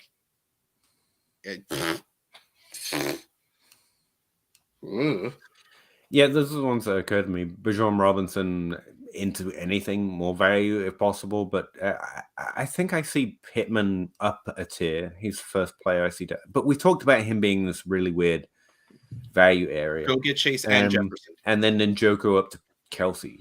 And Pickens, really interesting trade value right now. But what you're thinking about doing at this time, like Russ says, is trying to get those top tier players. You just want to go out and get your studs now. Yeah, I'd throw a 24 first and Pickens and try to move up to the 104. And then again in the 102, 103, you don't necessarily need quarterback. Float those out there, see if you can get somebody to buy in on that. Like you can make some moves. I would be hesitant to get rid of Brian Robinson, and I would be hesitant to not draft Bijan Robinson, just because I think you could do some real fun things with your team name there. Cleveland Browns. That's what. Yeah, I just want to go B Rob Dignagian, like Rob Dignagian. Rob Dignagian. Yes, I would just do that, and just my team is big.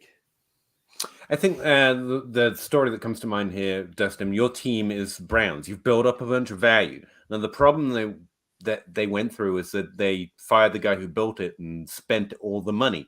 And you know from being an adult in the world that if you save up money, you don't spend it because you've got it. You just keep saving. And that was the whole idea behind the concept. You just trade into 24 and 25 picks, add studs to tier up, like we were just saying. Don't stop going just because you've got all this draft capital. But at the same time, if you're spending it to go up or move value further down the line. Because you need both. You need points. You need more value for the future. So don't. I hate that you made me think of a joke from The Big Bang Theory, Zach. Like I was on Jonathan Swift, not The Big Bang Theory. But yeah, no, just because at one point Sheldon uses that word, and Howard was just like, "Wow, what was that word again? What is the actual word?" Brobdingnagian. It's the opposite of Lilliputian. What? Wait, the opposite of Lilliputian? Yeah, because it's so he goes to Lilliput, and then he goes to Brobdingnag. So that and all of the Brobdingnagians are big, and all of the Lilliputians are small. So he's like, yeah, Brobdingnag. Wow, that's a good word. What was that again? Brobdingnagian. Wow, that's really Brobdingnagian. And he purposely just gets him standing there saying that word over and over again for what in a TV show feels like minutes, but of course it's probably 30, 40 seconds. But it's annoyingly funny because I hate that show. Why'd you hate it? Why do I hate it? Yeah. For two reasons. The silly reason is because it reinforces awful geek stereotypes as opposed to it claims that it is geek friendly. No, all it really does is reinforce everything. It doesn't matter that he ends up with Penny in the end. That doesn't save from the fact that story arc also reinforce the exact problems. There's Captain Sweatpants and Howard lives with his mother and marries someone who's his mother. Yes, nerd Jews. That's what we do, but you don't need to talk about it. And two, the main point of that joke is laughing at a guy with autism. Yeah. That's literally what that show is. If they ever came out and said, oh yeah, Sheldon's autistic, that show would get banned. Yeah. If they put a word to that show just wouldn't be allowed anywhere anymore. But they never say it, so it's not a problem. But that's literally all it is. It's making fun of the weird kid. Yeah, I enjoyed it to start with, and then I figured out it was doing the it's just a joke thing, but it was making the same jokes which aren't funny when you think about them for a second. It's like, oh, you're actually okay, yeah, you're actually just leaning in because I binged the first. I like the actors. I thought the actors doing a good job. They were making me laugh with their delivery, and then you think about it for a second, and you're like, oh God, no, dang it. Yeah. Binging comedies is great because when you just watch half-hour comedies in succession, it feels hilarious because you don't have to wait for the laugh again. It's just keeping going. But then all of a sudden, when you watch it 1 week at a time, you're like, oh, shit, I guess I didn't realize that I didn't laugh every episode. No, I had a friend who suggested, just for context, really, it's like, who is that director? It's Woody Allen, right? You said play a different music over the same movie and you've got a drama instead of a comedy. And they always said, try to imagine, or find, because you can do this now on YouTube and stuff, watch a show without a laugh track. I got no problem with laugh tracks, they're fun. But if you can watch them without a laugh track, then they're pretty good. If not, then the laugh track, because we work with those prompts, there's a reason they exist. And anyway, sorry, I didn't mean to drag you into that. I was just no, I don't always talk about shit. I don't care. Nicholas drafted Greg Dortch late in a few years ago because of Peter. Sorry. No, I think he's done all right. He definitely helped you for a while. Was it this season or last season? I can't even remember. Pretty good. Past season, this one. Yeah, it was this season, right? Yeah. Because every time he caught a pass while Rondell Moore was out, I screamed Rondell Moore. Yeah, that's fair. And that's the thing. Rondell Moore is it, and Greg Dortch again. He's taken that lower drafted prospect that took a second. The team's not interested in giving him the role. They literally just used him to spot when Rondell Moore wasn't there. And to be fair, Rondell Moore's really good. So I actually don't. It's hard to disagree. But Greg Dortch is really, I think, he's proficient. That offense is going to look a lot different this year. Oh yeah, yeah. Can you elaborate? I don't know. The coach is not there anymore that runs the spread offense. Cool. Worse, better, terrible? I don't think it'll be as good for little teeny tiny receivers. Oh, that's a shame. We like little teeny tiny receivers. I do. Thoughts on Carr visiting the Saints? His agent knows someone in the Saints organization that's trying to help him bolster the Saints can't afford him. That's the thing that scares me. I'm always I'll react when something happens because there's so much of that stuff that's got to go on. But you have to assume they have to. If they don't restructure Michael Thomas's contract, they probably have to go declare bankruptcy. So this is from Jason from Over the Cap. In terms of cap room that can be created by cutting players, The Saints are in the 4th worst position in the NFL. If they cut every player with a positive net cap savings, they would create $23 million, which is not enough to sign Derek Carr. And you still have to sign players to replace the players you cut.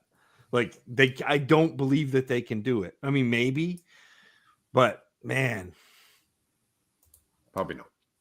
Grant G made a blockbuster. 1 QB, 1 point PPR, start 9. I'm already gold at wide receiver. Chase Jefferson, CD Lamb, Waddle. Sorry.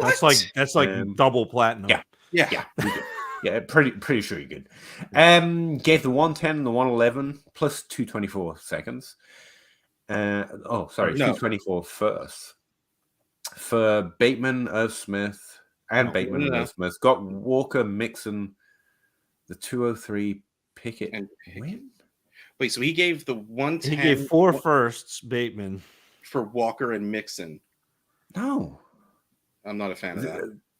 This is just not my kind of trade. You're trying to build your starting roster in February, dude. And I mean, I get that in a 1 QB, the 110 and the 111 aren't anything great.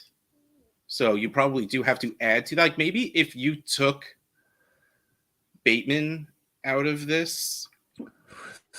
So what does Pickett do for you in a 1 quarterback league? Literally nothing. That's a throw. What does Mixon do for you after It depends.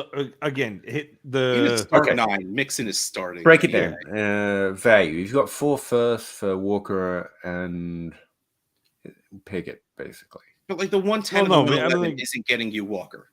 And Bateman. I don't like this at all. Like the problem is, the reason I don't think this is too bad is because these are all the lowest of the high value assets you can get. Like, no one's trading Walker for the 110, 111, and Rashad Bateman. I don't think that happens. So, I would want the other side of that. So I think the fact that he had to compile all this value isn't really the worst thing in the world, because if those 224 firsts ends up being the 110 and the 111 again, I feel like he did pretty good.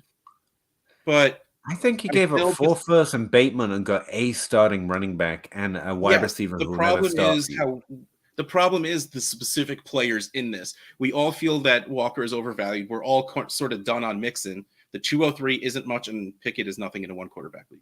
Like, I'm going to get 8. Yeah. Like, if we replaced Walker with Breece Hall, RB3, yes, exactly. Like, I think we would like it because these are like the 110 and the 111 are next to nothing. Like, the dart throws they are in a 1 quarterback league are ridiculous. So I really think if people do believe in Walker, which they are allowed to do, more power to them, then you feel good about this.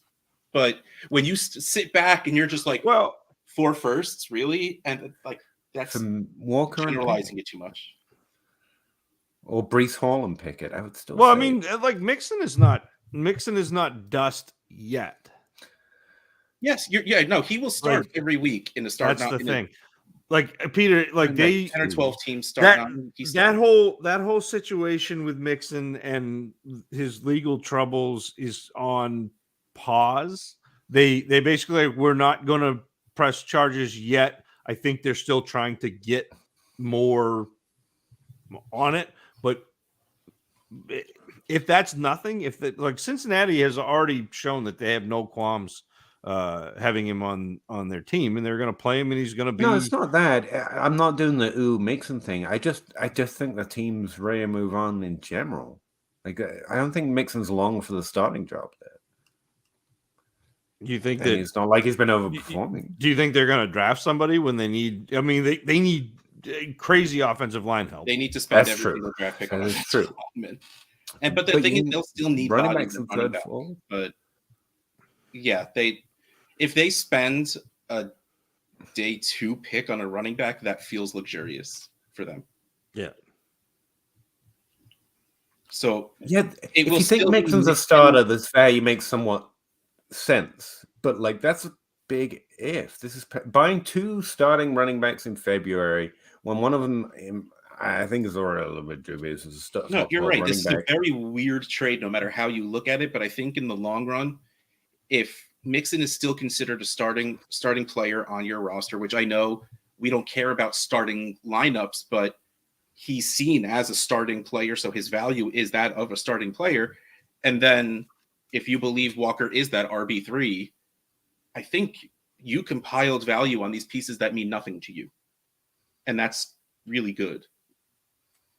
Though Bateman shouldn't mean nothing, but 110s and 111s are just... Yeah. I know. He doesn't like it. He doesn't believe in Joe Mixon. I'm trying to remove the players. I'm trying to work my way around it. I honestly think you lit value on fire for a roster that would be great to start next week, and you don't start a roster until 3 months, and by then it won't be feels. What I value? think the 110 and 111 does have low value, and I get a low bust rate, but you can definitely hit a gem. And that alone, and then you got 2 picks in 2024. You don't even know when they're going to be happening. It's pretty strong. But the you can definitely hit a gem. You already got Walker, who everyone thinks is a gem. Pickett. Well, no, but the 110 and 111, you're hoping to mine a usable player. Everyone thinks Walker is the running back 2 or 3 right now, Peter. Yeah, but that's value. But you're not paying the 110 or the 111 for Walker. You're paying at least 3 of those picks for Walker. 1 of them for Mixon, that would be fair value, and then 1 for Pickett, and you're throwing in the 2 or 3 and Bateman. Like that's 3 first-round picks for Walker. However you look at it. Yeah, and I don't know. A 1 first for Mixon. But I think you're stuck on the fact that it's Walker, not that it's because it is I can't say I would accept a trade if there were different players in it. We have to generalize a little bit, because if they believe in Walker, we have to act as if we believe in Walker. That's fair. I'm fine saying if you ran this through a trade calculator, it might come out as even. But if you're asking me if you should have done this trade, the answer is no. That's fine. That's where I'm coming. That's no. I think I'm not saying you've killed your team. This is terrible value. You should have got it cheaper. I'm saying I wouldn't have done that trade. I like Pickett too. I like Pickett. Yeah, but Pickett doesn't do anything for you in a 1 quarterback league. Nothing. Pickett and Bateman, exactly. It's kind of sideways-ish. That's all I'm saying. It's fine. Grant, just in case you were sure, I wasn't saying, you idiot, you overpaid. No, I get the point. If you change the names around, the value is probably fair. This isn't what I wouldn't have done that trade. I mean, I wouldn't mind getting. I also probably overvalue the 110 and 111. Like I like those shiny things that get shinier. So, and that's probably wrong with me. Randy Wyatt. I know the optics of Anthony Richardson look bad, but if he is a top 15 pick in the NFL draft, don't you think he's worth a pick after the 106 or so in a super flex? I assume. It depends on draft capital.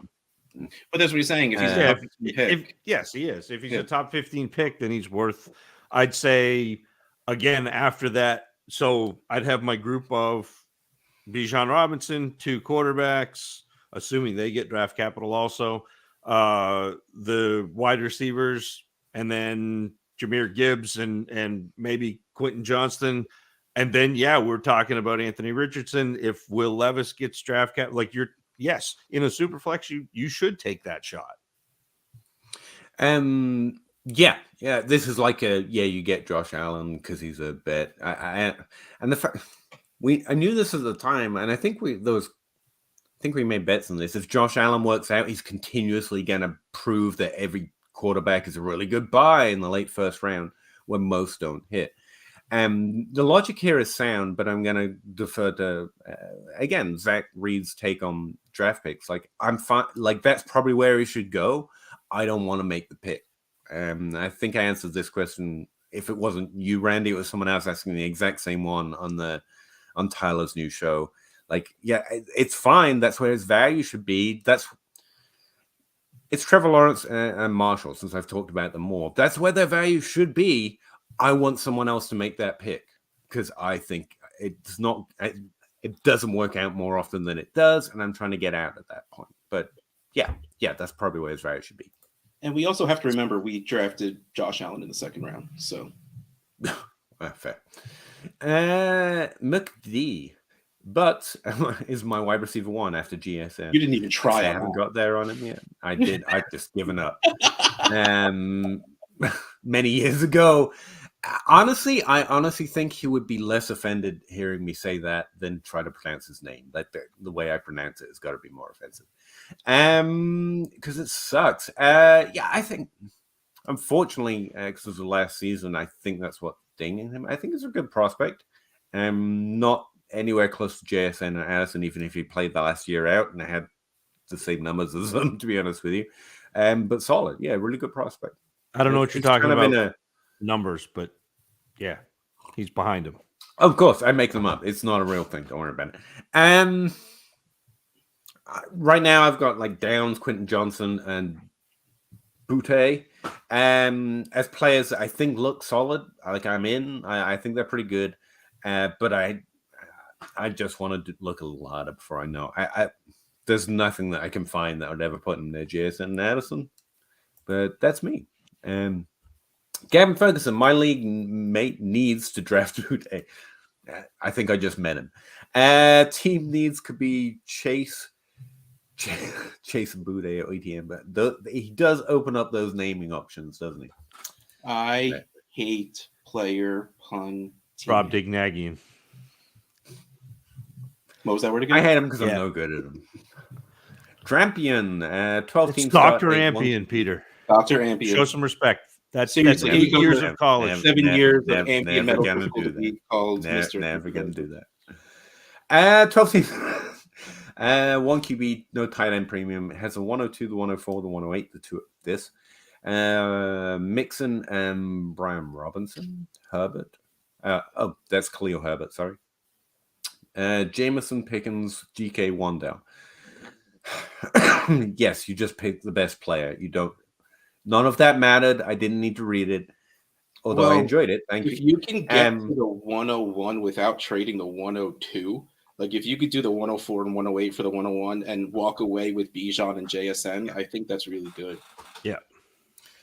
Yeah, you should just pick the best player. Otherwise, though. Well, he's asking, should I just use these picks or should I trade them and move up? I think move up if you can.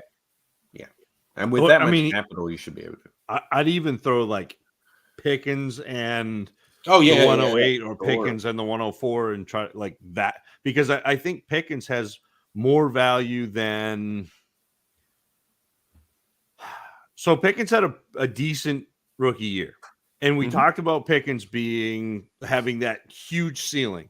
Well, people are already looking at him like he had a much better year than he did. Yeah. And so I don't mind cashing out on the value that you can get for him now. Yeah, I agree. Michael, I could see the Titans drafting a running back. They have to eventually. Like, Henry's 29. They have to be prepared that he's going to start breaking down a little bit. Plus, I think there's a small chance they just straight up overhaul.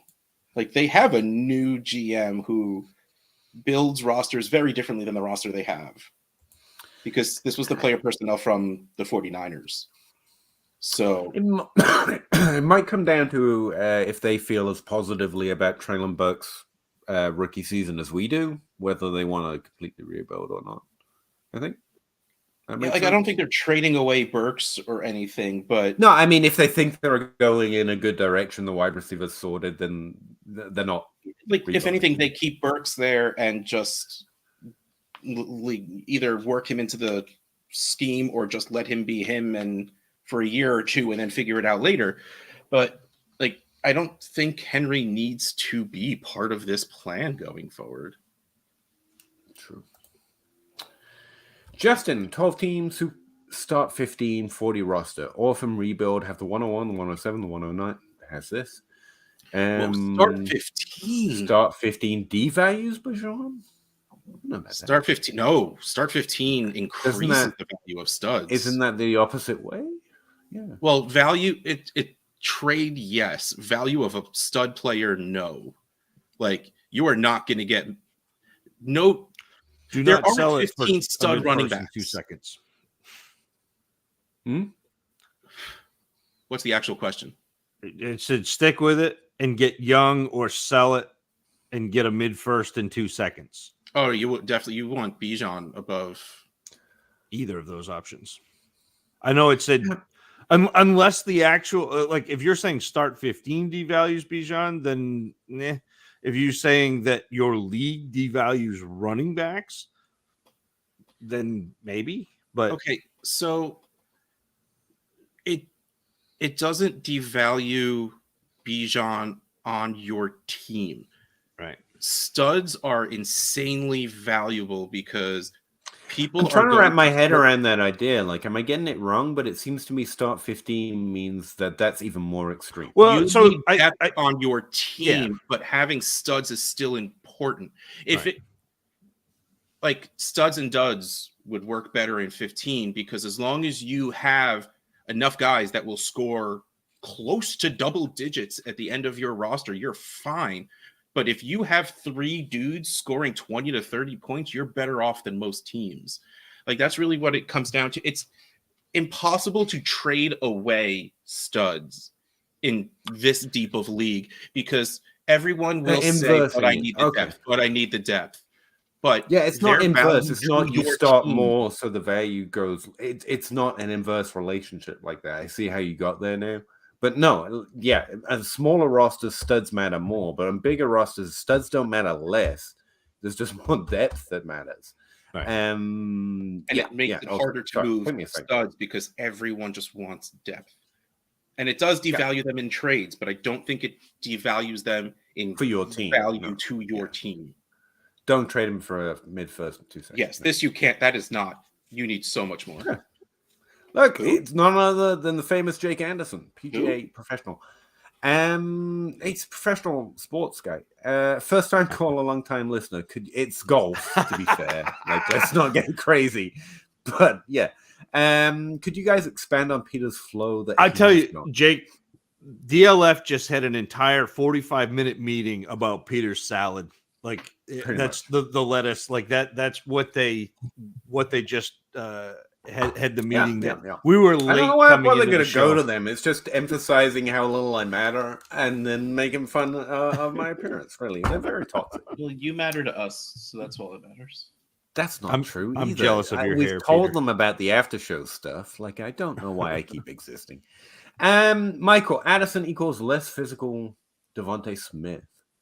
I haven't got there on Addison's full profile yet, but from what I know of Addison, he's not. At least he's not going to measure in as unphysical. Put it that way. Yeah. I mean, I think they're both. I like Devontae Smith also, but I like Jordan Addison.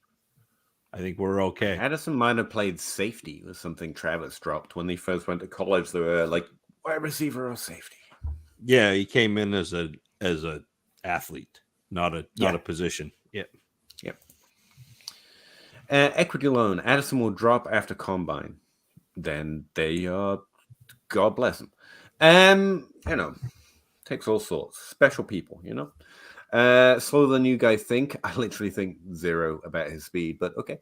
And production decreased after transferring to USC.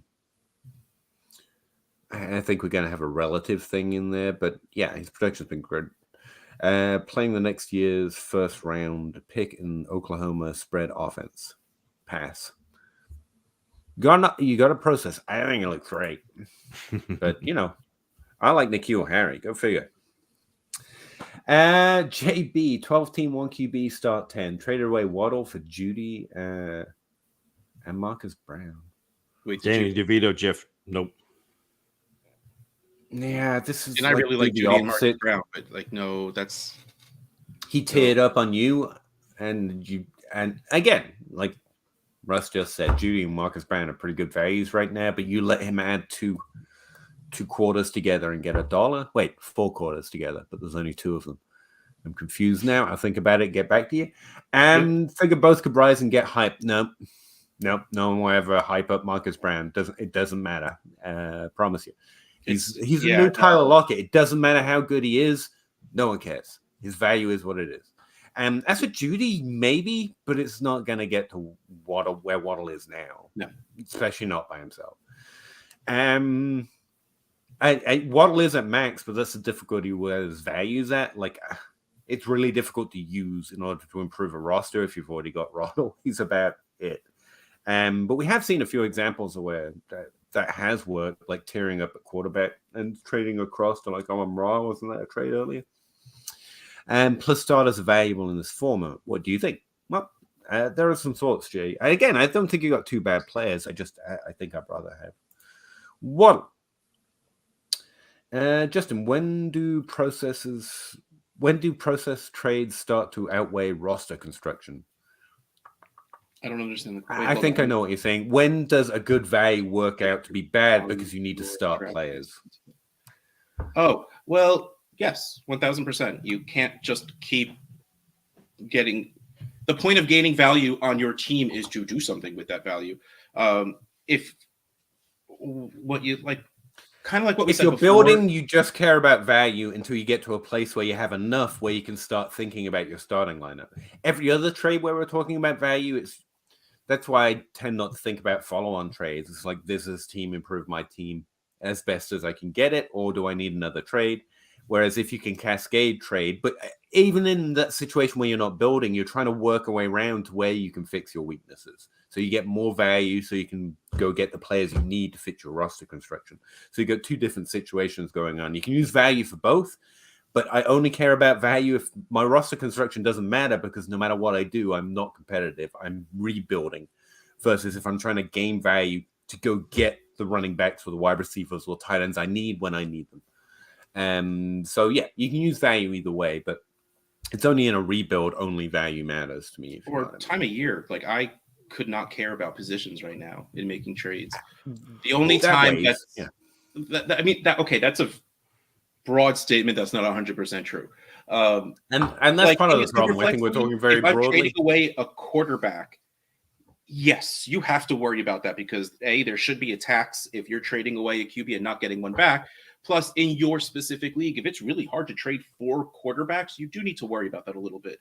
But for the most part, if a trade right now, if it adds value to my team, I will most likely do it regardless. If my entire team is wide receivers and I have one running back and it happens to be someone that is startable, like if I only have Saquon Barkley and wide receivers and someone goes, hey, you want AJ Brown? Hey, do you want Justin Jefferson? I'm going to say yes and have 0 running backs on my team. I don't care. Because when I need a running back, I'll go trade a wide receiver for a running back. It's something we try and address with literally this show format, because you get to tell us an exact thing and we get to respond and only add the caveats. If you say your league doesn't value this or doesn't value that, then we can build that into what we might or might not do. But the other rules are much more generic, trying as best we can to answer so many different situations for so many as best we can. But the other thing I'd point out, Justin, because I really do know it sounds ridiculous and low T, and that's the nerds are just being ridiculous. You can't find that. What we're trying to replace is the draft when we're playing in a dynasty format, not players. You can run yourself to a place where you have starters, but you can't do what you need to do because you have no value. Whereas if you run yourself to a place you only have value in those starters, you can actually build a team from that.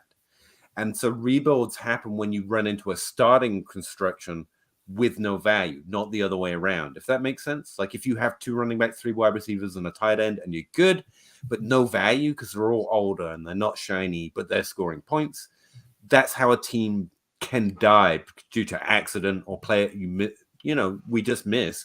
And you have no value and there's very little you can do, so you just have to start rebuilding. I think that's the main way we run ourselves into rebuilds, by thinking about roster construction. Whereas the opposite side of it, like the 2 extremes, like that's the worst case scenario. The worst case scenario that you're talking about is you can't start anyone, but you have all the value. That means you can go, okay, you can start acquiring things in a hopefully smart way, and where you can still maintain your value a little bit, but start adding better players. And so I think if you just look at the opposite extremes of both directions, you can see why we tend to lean towards the value side of it, especially when giving advice that, maybe more than one person will listen to. Hopefully, maybe one day, who knows? Does that make sense? That's why I think about trying to replace the draft, not trying to replace players in a dynasty format. Wow, this Good wide question. receiver class just might be the weakest from an analytical point of view we've had since, I don't know how long this person's been doing it, but I'm guessing it's a while. Who's that? I've heard a lot of I don't people want to saying name stuff names, like that. but they've been on Twitter since March of 2017. So this is the worst wide receiver class since probably 2017 to them.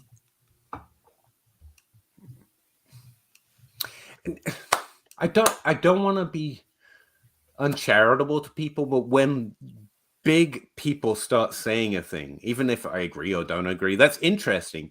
But then you hear it so often, you're like, are you really coming to this conclusion by yourself? Because like most of the numbers they're talking about, the tape they're talking about, has been out for 2 years. Like, where were you? Where were you? And also, it's just not true. Like, I maintain anyone who thinks this class is a weaker wide receiver class is just a spoiled brat. You're throwing away your toys because none of them are Chase. None of them are Chase. None of them were Chase in last year's class either. Notice that? No Jamar Chase or Justin Jefferson in last year's class, but good players. And these players are easier to separate out from one. Like, why is that not positive? Like last year, it was harder to identify. Anyway, Gavin, 12-team Superflex start 10. Half-point PPR. Give Walker, Pittman, Ayuk, get Garrett Wilson, and the 104. Yes. Yeah. I thought Garrett Wilson would tempt Zach into a comment there, but that's fine.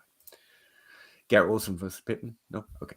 Equity loans. Get Herbert when you can. This new OC will, and him will be magic. Look how good he made Dallas QB look. Dak's pretty good. So's Herbert, but yeah. We're passing 8 interceptions in the last 5 games. I don't think he made him pass more or less interceptions. I think interceptions we generally blame on the quarterback, but sure. This is the kind of coaching argument that comes up, and I'm like, this is why I stopped listening to him. Like, I'm pretty sure a good OC and a good quarterback are going to do pretty good, but Herbert's already been doing pretty good. I don't know. I think this might be trying to squint too hard. Herbert's pretty good. He's very good. When people forget that it takes time to learn a new system and new verbiage, and that Herbert's going to struggle for a little bit. The Matt Ryan arc. Yeah. Yep. He was so bad the first year of any, like so bad. It was like a. Yep. Yeah.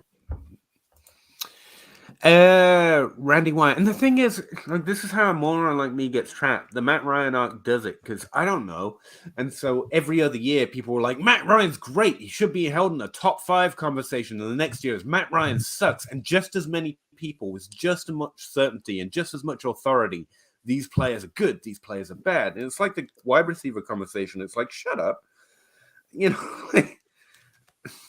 Just makes morons like me make more mistakes. Randy White, Higgins to the Texans for the 112. Bengals draft JSN. Pretty cool prediction. No idea. I hope not. Jeremy Pullman, 12-team 1QB start 11. Trade 1.09, the 111. And Rashad Bateman for Jamar Chase. Yes. 9-11 Bateman. Yes. It seems like a smash, but keep trade cut has it even-ish. No. Really? That's a win. Keep trade cut. Even though Peter likes the 109 and 111, the value. Not that much. I mean, sure. Yeah, Walker, Jamar Chase. I have them valued exactly the same. Obviously, yeah. Alec, would you need to move down from the 102 to the 103 and 1 QB? I suspect you will want Gibbs, but I am in need of a running back as well. So he's going to overdraft Gibbs, is what you think, or you're going to overdraft Gibbs, or one or the other. He offered Dalvin Cook the 103 and the 311. For my 102 and Pollard, thoughts on Cook versus Pollard? Who cares? Dalvin Cook versus Pollard, that's a big bag of who cares for me. But I probably Dalvin if I want points, but Pollard's fine. Pollard has a broken leg and no team. Okay, harsh but fair.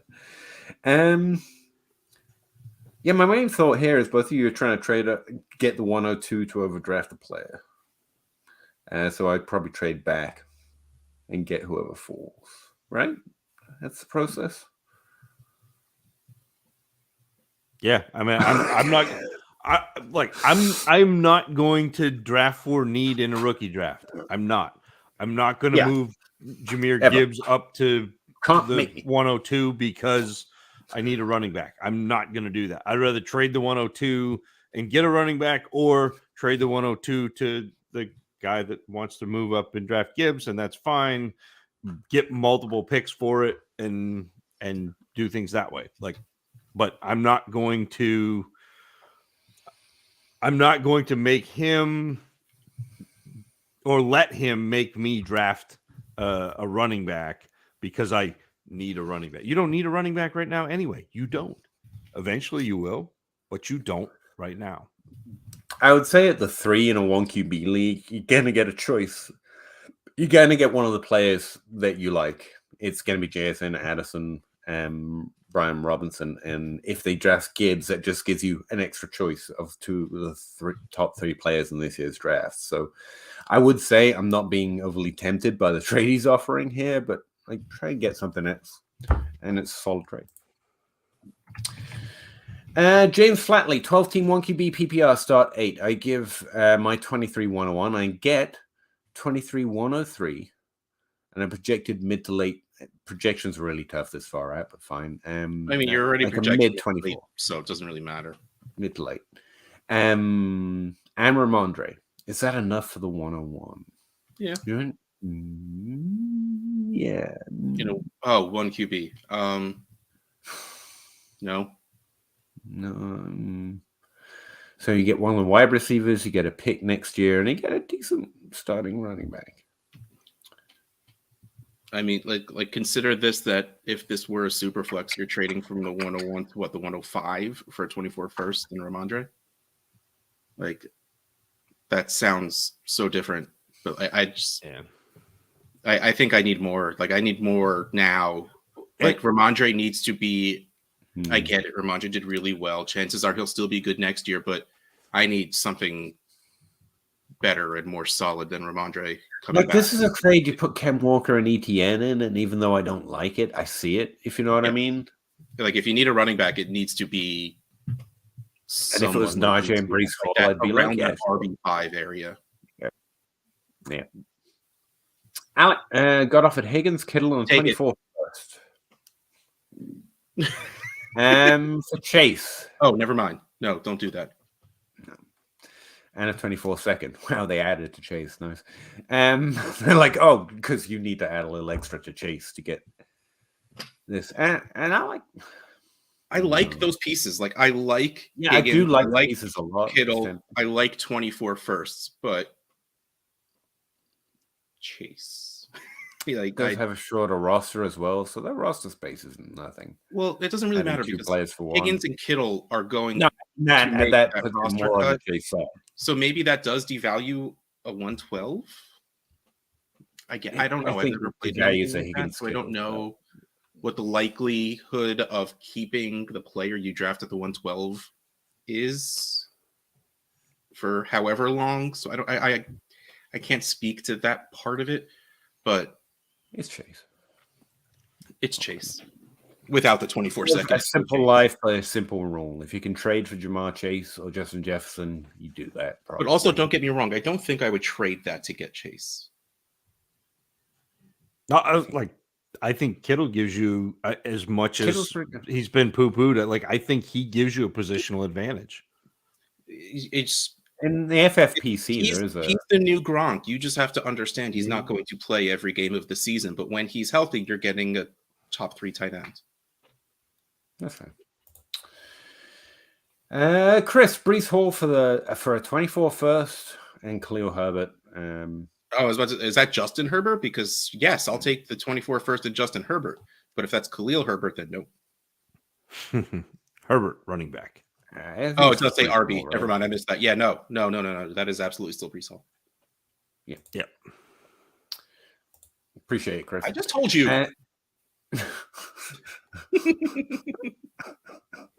That was funnier than it should have been. Probably because it's midnight. Peter's getting tired. Bill M. Keep Ayuk or for a fifth of whiskey for a 5th round pick? Oh, this is a keeper league. It must be. Sorry. Keep Ayuk or a 5th round pick. I hope it is at least. Yeah. I would. Judy Oh and wow, Ford. Judy before. I would keep Ayuk. I In would the take the cheaper person. Yes. At that point. Yeah, I think you just keep Ayuk there. Yeah. Yeah. Or neither. Oh, So that- you get all your picks. I mean, I think Ayuk in the 5th is still a good deal. At this point, I take Ayuk because if I'm going to tell you to take neither, I need to know how many. Oh, so 14 team. Like I need to know how many keepers are in each like who else? Who are the other keep? Like there's to say keep no one. You need to have. I need so much more information. So I'll say keep Ayuk. You need to know what that 5th round would actually look like. Yeah. That's still going to be very good value with all those players kept. Joe. Hey, Joe. Russ Wilson and Higbee for Pollard and Pitts. Russ Wilson is getting traded so much lately. Flex. I think I just want the Wilson side, but the other side has Pitts. That's I think Pitts has more value. That's I think it's Pitts. Yeah, I think it's Pitts. Yeah, sorry. I honestly quarterback and super flex side for is me. better for your team if you want to construct your team. Pitt's side has more value to it. Yeah. I have the 101, the 110, Kyler Murray, Lance, Deontay Johnson. So if you had Mahomes or Allen, would you take any of that for a trade? So to get Mahomes or Allen, what could you package out of that lot? Kyler Murray and the 101? No, that's too much. Yeah. Honestly, I throw Murray and Lance on the 101?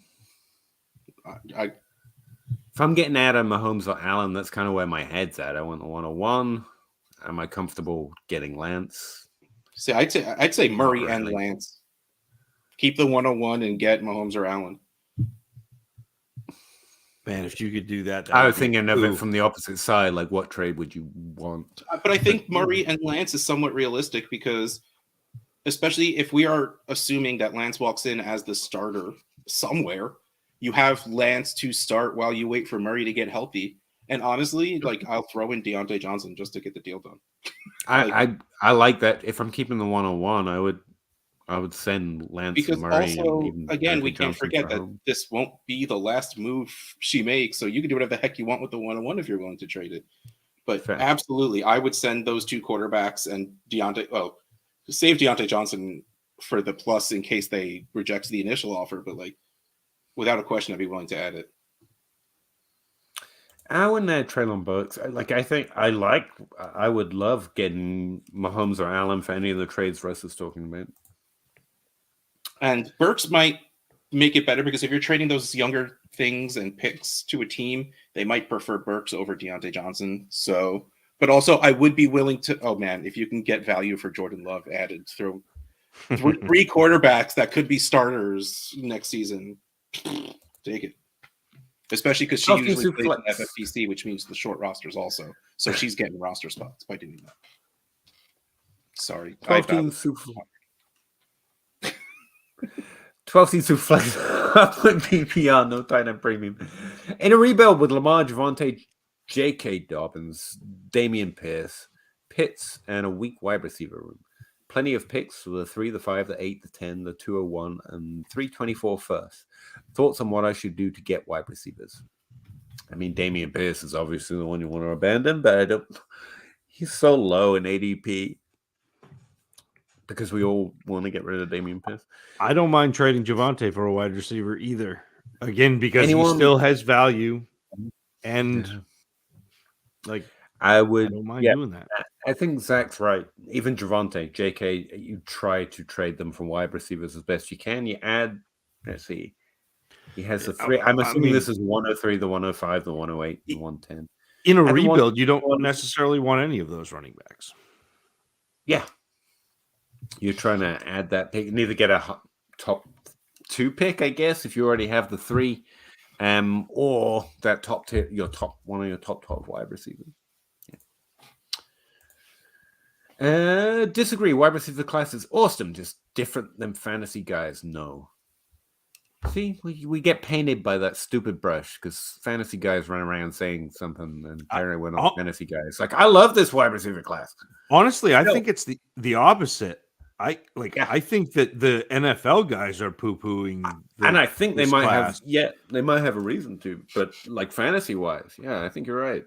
Yeah. I think it's the draftniks that are getting involved and saying expect less first round capital for the And you're hearing a lot of fantasy. So that was my tweet the other day, that I said that the biggest thing that has changed about the 2023 rookie class in Dynasty is the number of people confidently shouting hot takes in order to be heard. Like, people are parroting some NFL analyst or somebody that they've heard who is negative about it. And that's like, looking at it from a Dynasty perspective, I still think it's a good class. And I still think that there are, several wide receivers up at the top, and then another tier of somebody's going to be good out of this group of, Flowers, Downs, Mims, Rashee Rice, Kayshon Boutte. Like, I think that there's going to be someone good, even if you want to throw in Parker Washington, and Jalen Hyatt's going to have draft capital. I mean, Jalen Hyatt feels a little bit like a Henry Ruggs to me, but he's going to have draft capital, and he may be something productive a little bit. I mean, I don't know. Hi, I wouldn't trade Ramondre and my 105 for the 101, to be honest. Yeah, I would. She just like herself some Ramondre, I guess. She likes some Ramondre. Bill, keep Ayuk. We went through this one. Although he did list his wide receivers here if you need more context. No. That's the people that are off the board. He listed that before, too. People slept and missed on Ramondre. Like, no, he's good. I had him ranked here, but like, I don't think anyone's really arguing the fact that he's good. All I ever argue is value. And running back. Yeah. Ramondre finished as a top 12-ish running back, which is great and all, but his value will never catch up to that just for the fact that he's on the Patriots. Right. So, yes, he is very valuable to your team because he's going to score you points. But in a trade, he's never going to garnish. He's worth less than Josh Jacobs. Josh Jacobs was disgusting this season, but he's still been top 12 twice. First in a lot of leagues. 3 times. Does a smaller starting lineup change how you value tight ends? Not positionally specific, but like we were saying before, the less players you start, the smaller the league, the less valuable deeper players are. So the more valuable studs are. Tight end is specifically weird because it doesn't matter what size of the league you're starting in or tight end premium or anything else. There's really only a couple of that actually matter. So, no. Yeah, the lineup doesn't matter when it comes to tight ends. Just to put it out there, if you have to start 2 tight ends, the first thing you do is quit that league. But the amount of starters in your league, it does not affect tight end whatsoever. It's the amount of teams that will, because like Peter said before, it doesn't matter because there's like 4 good ones. In which is actually really rich. Like that's very good for tight era end over the past couple of years. Yeah. So all that really matters is the amount of I have a flow chart. Yeah, but you need to fix that flow chart. I know. Kittle needs to be on there. Put it. Hi, Pete. Come back. You put it up there so they can see it. Yeah, exactly. So the positional advantage is better with the more teams there are, because then there are more teams that are starting crappy tight ends. So the starting lineup doesn't matter. It's the amount of teams. Right. But you still want to stud tight end. Should I keep Dante Foreman for a seventh round pick and a keeper league? No. JSN lucky to be the second round pick. No team wants a soft tissue injury national championship semi-final guy to be a guy. Jameson Williams, who tore his ACL, Christian Watson, who came into the league hurt. Both of them got drafted in the first round. If you want to go further back, Mike Williams, hashtag Team Clemson, big wide receiver. Sorry, man. No. You're wrong. I feel like this a lot about around the combine. It feels like criticizing their athleticism or their strength. Kind of a synonym of saying I'm pretty tough and strong. And dude, not one prospect I could take, and not one. They'd all kick my ass. Like they're all pretty tough and strong. I don't know. Yeah, You got a little bit on Devontae Smith. I think you'd be okay with him. Don't forget that John ass. Ross tore up every soft tissue in his legs running the 40 and still got drafted as the first wide receiver. He'd still kick my ass. Yeah. Even Mighty Masses, kick my ass for sure. Chatarius Atwell, kick my ass. Yeah, he's pretty tough. Equity loan, Pollard getting franchise. Gibbs will be lucky to be him. Then we will be unlucky with that draft pick. Pollard sucked for fantasy. You paid for way more than you've got every single year, and now you finally got a good year in a year that he's probably not going to be made Zinkman. Like, this is why top 24, he's better than you think. Running back picks suck, man. You can get it right, and you still made 3 years of bad bets. Like, I know what to tell you. Like, you lost in Dynasty. Gibbs would be not lost, but I mean, it was bad. Sorry, keep thinking that you're done, and you're not done because you just keep talking. I should. Like, Gibbs would be lucky to do what Pollard did the second half of this season. But Pollard waited 4 years to do it. Well, sorry, 3.5 years to do it. So what you're saying still doesn't check out. I know this thought process. I've done it with undrafted free agents and late year breakouts myself. In Dynasty, it punishes you for being team player, and it does. Like it just punishes you in the system. Like the system's not built for it.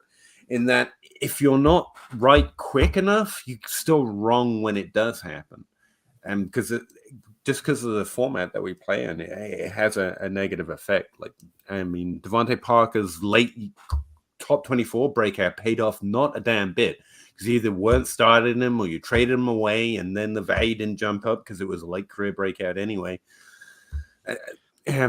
Sucks, but I'm happy to see him live up to that. Pollard getting franchised is so wild, though. They're going to pay him $10 million next year. So much money. Like, I mean, I don't put it past the Cowboys because they're the Cowboys, and I don't like that's the report right now is that they're going to do it. Like, that's wild. Yeah, that is not the right football move. Keeper with 3-year contracts. Yeah, I think I stand by my answers. It's been a while since I played in Keeper, but I do remember the format. Pollard will be a winner next 3 years. If it's coming at that value, I bet against it. But again, I've been wrong. Also, thank you guys. But yes, it's a Keeper league, and then tie out to 18K. I can't play in that league. My heart would too much give out. That's too much. Well, no, that's the I'm glad I know that. Like, that's not what you're paying into. No, I know. No, that's what it's called. That's what's at stake. I couldn't do it. Yeah. I just seeing that would give me anxiety. Good luck, man. If you win it, dedicate it to someone else. Don't mention us. At all. Awesome. Thanks, Russ. I'm a try. So Lance, Murray, and Johnson. All right. Good luck. Pass, kick. Got it. I concur the Big Bang Theory was a poop-filtered litter box of shit. Are we this far behind? Something 23 first, something A. Good day, gentlemen. That's basically my entire script. Could you not read my script? Well, according to my guidebook. Thoughts on JMO and the 110? 110 and Jameson. It's an interesting one. 110 and Juju. I think Jameson. I think Jameson Williams is worth more than that once we start the year. In the Trade Addicts episode I posted directly before we started this, we talk about a trade that went down. Juju for John Mechie and a late third. That I think I'd rather have Juju. That was exactly that is did Juju retire and I missed it? So that's what I'm worried about. But my Juju takes that hurt my soul to have to read it out loud. But but I still think JMO will be worth more because it is a weak free agent class. No, it's probably JMO. Pierre Strong's an interesting deeper running back. Actually, we're actually super close to being caught up. I know, right? Keep JMO. Lions said they weren't using him much. I mean, understandably, we shouldn't have expected Like, Yeah. right? We didn't expect much from him. This kind of knew that coming in. Bijan or Brees Hall? Bijan Robinson, please. Yeah. Yep. I mean, I really like Breeze, but I mean, come on. Yeah. I'm sorry. I just moved on because. No, yeah, go. I know Go. When I feel that confident, I know their answers. Sometimes I just. What's a good comp for Butte and Hyatt? I think you just came up with a pretty good one for Hyatt. Pure deep down the field, John Ross type, right? Create a lot of touchdowns. Ruggs, sorry. Yeah. Not Russ. I mean, I guess a little bit like Hollywood Brown in college too. So maybe that makes you like him. Like he's not bad. He just is. I think he's going to be better for the NFL than he is going to be for your fantasy team. Put a lot of those speed guys on. Yeah. I feel like we should just sort of know that by now. I don't have one for Butte. For that guy either. For that guy. I think he's pretty good at it, though. I may know Peter, but is just easily annoyed sometimes. Now, you see, Joe, for one, never. You would never annoy me. And two, I'm actually live in a constant state of annoyance. It's just occasionally it breaks through. Like, you can't. Like, if the Hulk can't actually annoy me, I'm just annoyed. Like, that's his secret. He's always annoyed. Yeah. It's like, yeah. That's what I was stealing. Aaron Wilson, 10 teams to flex tight end premium. Have Deshaun, ETN, Garrett Wilson, Deontay, and Hollywood. Also have the 103, the 106, and 109, and all those picks too. And 224 first. Trade any combo for Trevor Lawrence or the 102. I would like to trade the 304 and the 306, please. Okay. I'm just skipping ahead to your. Trade any combo of picks for Trevor Lawrence and the cheap answer. 10 team Superflex tight end premium. What's a fair offer? Trevor Lawrence and the 102. You need to give up all of your picks. 103, like all your. Like maybe you could hold on to like the 106 and throw in a 24 first instead. But to get the 102 and Trevor Lawrence, you're gonna have to give up the 103, the 106, the 109, and probably a 24 first. Yeah, like you need to give up just about all of it. That's his question. What's a fair offer, and would you rather do that or make the picks? I don't mind getting Trevor Lawrence for that.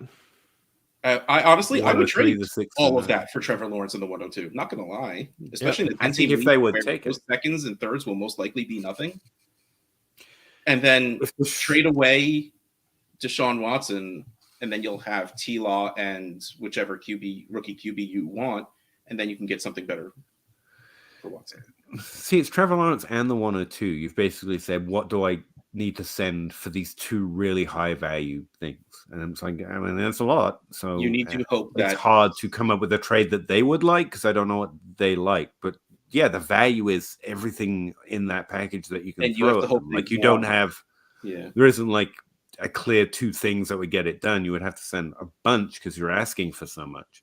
If you're asking for a Trevor Lawrence trade, Deshaun Watson and the 103, I was going to ask if instead of just doing picks, what would we have to add to Deshaun to get the 102 and T-Law? Like at that point, what? Like Watson, the 103 and the 24 first? Wilson. There's no Watson. Deshaun Watson. Oh, sorry. I'm circling Deshaun's name with my mouse like you can see me do it. All right, got it. And Deshaun Watson and the 103 for Trevor Lawrence to me seemed like an offer. To get the 102 after that, you need the 6, the 9. Yeah, like and that seems low. Be ready and willing to send just about everything, all of your picks. And honestly, if they take every single one of those picks for T-Law and the 102, I still think you win. Yeah. Does your first round picks and Deshaun Watson, that'd be the offer. Yeah. Good luck. Sup, y'all? Not much FF Lefty. Nice to see you again. I want to know what FF Lefty thinks of Phil Knight. That's just been on my timeline the whole all day today. Speak. Yeah, no. That's him. Super Cooper. What rookie pick Superflex would you trade for Russell Wilson? Anything 108 and beyond. Yeah, any of those picks would be good. I'd rather not go up that high, but I probably would. Like realistically, like as in like the picks you would have to, I would start at the 110. Yep, that's fair. Interesting. Can Zach tell what his Marvin Mims comps are, and if Mims could ever develop into fantasy wide receiver one? Sorry, see that's asking. No, go for it, Pete. I don't think he'll ever be like a top 12 fantasy wide receiver. I mean, he might have any player can hit that year if they have a great season, but I don't think he's ever going to be one of those top 12 dynasty wide receivers. No. So what everyone hopes that Jalen Hyatt will be, I think that's what Marvin Mims is. Like I really do like watching him. I think he is like the high end of Jalen Hyatt. I don't think he's ever going to drive a ton of targets, but I think he gets downfield really well. I think he does. I mean, he's got exceptional speed in route, and once he's made the catch, like he's very fast with the ball too. He's got the ability to take the top off defenses. Really good at tracking deep balls, which is nice. And interesting is not afraid to stick his nose in it as a blocker, which I kind of like as a a 5'11", 180-ish wide receiver. It's fun to see him, run block and that sort of thing. Real quick transition to a runner post catch, which allows him to use that speed. Does get bothered by physicality and is not a real sharp route runner. So again, in that third tier of players that I'm looking at, but also not he's not bad. He's not somebody I'm super excited about, but I think he's pretty good. DJ Chalk? It's a random name that had a similar that's fine. I mean, I don't think he goes up and gets it quite like DJ Chark does. Okay. But it's probably a little faster with the ball, a little better underneath, that sort of thing. But no problem, Chris. And hi FF Lefty again. Most popular man on the stream. Sometimes I'm late, but no matter how late I am, I can try and pop in because once the stream ends, the live comments are dead to me, and I can no longer say. Oh wow, it's pretty harsh. No, you actually can't comment. It can't do a live comment. Chat, keep asking questions. Peter's speeding up. Get to the end. I am. Peter, do you Rashawn Johnson receiving stats? I do. I don't have his date of birth yet. He's on my list to add, I think. Oh, no, I did add him. Yeah, he should be in. Hey, was the community this locked into Saquon? Yes. Zeke, Saquon, Gurley, the two that really come to mind that were this locked in. And everybody in 2017. Like, there were like we all kind of liked him. I like McCaffrey over everybody. I feel vindicated on that, but I mean, I liked Corey Davis over everybody. So that's that may be the worst trade I ever made, and it worked out because I got Barkley in the deal, but I traded the 101 in 2017 for like the 103 and a pick in 2018, thinking that the guy in my league was going to take Corey Davis. And then I was just going to go boom, boom, boom, boom, boom. And he took McCaffrey. And I was like, no. But I mean, like, I still ended up with. Okay. Leonard Fournette, I seem to. No, sorry, I didn't mean to break it up. Sorry. Yeah, Fournette was in there. Fournette, Dalvin Cook, Mixon, McCaffrey. Like, that was a wild class. Yeah, I was trying to remember what I can't. I think Leonard Fournette was a pretty much consensus, or the lack of consensus running back one that year. I spent, obviously being me, I spent my entire time arguing whether Juju Smith-Schuster was good. Obviously, Cooper Kupp was a compiler. Was a new word people were throwing around. People compiled good stats. That was the that wasn't people. That was a specific person. One person, yeah. That was the first time I saw people poo-pooing on a guy because they were just bored of talking about him. Like, Cup? No, Juju. Oh, Juju. Yeah. Also, I had Corey Davis as my wide receiver 1, obviously, because it's me.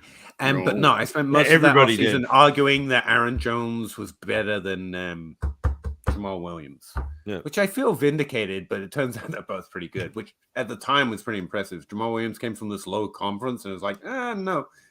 But he was like 18. He was technically actually 17-year-olds just dominating in touchdowns against 23-year-olds. I was like, okay, he's probably actually not bad if he's just banging through a line of 23-year-olds to get touchdowns every touch. But I loved Aaron Jones that draft. One of the most misdrafted players I can remember seeing. But, that was the wrong conversation to be having. it was Christian McCaffrey year. Good grief. Don't get me started on billionaires, Zach. Also, it'd be the other way around if I was getting JMO and giving the 110 and Juju. You would keep JMO in that case. Yeah, this is just the JMO side, I think. And again, since 2017, I've been Team Juju, so it hurts. But, I mean, that's just where we're at. Hey, guys, what do you think about the trade in the 108 and the 206 for Christian Watson? And a 24 first. I think it's very good because of that extra first. Yeah. I was going to say that's good, but I'm not really in on team. But then when you add the first, it's like, oh yeah, sure. Watson's pretty good. I put the 108 on the trading block, and the owner approached me asking what I'd be looking for. Yep. And you were like, your soul. No, I think that's, I like that trade. Drampian. Drampian. When we start playing Dynasty. Do that trade. Good old Drampian. Bill, trade a 5th for Burrow in that keeper league that he's been talking about. I mean, was it a even if it's one quarterback? Yes, 14 team. I think that's pretty good.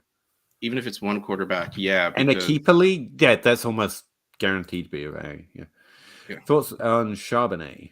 And we've actually talked a little bit about him. Zach has a really positive. He's broken into running backs a little bit more. He's got a 3-down skill set. I actually think he's definitely a top 7 running back in this year's class. He's in that second tier of running backs. Zach, take away. You have much better insight on them. Right I mean, it all kind of depends on draft capital. If he gets taken in the first 3 rounds, then it's wheels up. He's right now on film. He's my running back 3. I've got Bijan Robinson, Gibbs, and then Charbonnet, and then Devin Achane and Kendre Miller round out the 5. And I'm more excited about Charbonnet than any of the other 3 or 2 couple guys behind him. Achane smaller. Miller is not really a pass catcher, but Charbonnet does a little bit of everything. Was not a player that I expected to like. I watched him coming into last year, and he was fine. I watched him again this year, and tremendous vision between the tackles. I think he gets compact between the tackles, runs with power and speed. He's got good acceleration to begin a play. And when a hole opens up, which is something that not everybody does, like you see guys already hit their top acceleration and then they have nothing left to get through a hole. I think Charbonnet does really well pace that way. Better than average pass catcher. I think he's good contact balance. Doesn't usually get squared up, which allows him to use his legs to gain extra yardage at the end of a play. I don't think he's great going side to side. So east-west, he needs to run downhill. Sometimes he gets too patient and allows too much time before attacking a hole. And again, this is the side-to-side things, but he struggles to get outside the tackles. I don't think he's got speed to be an outside space runner. I think he's more suited to be to run between the tackles. But a nice player.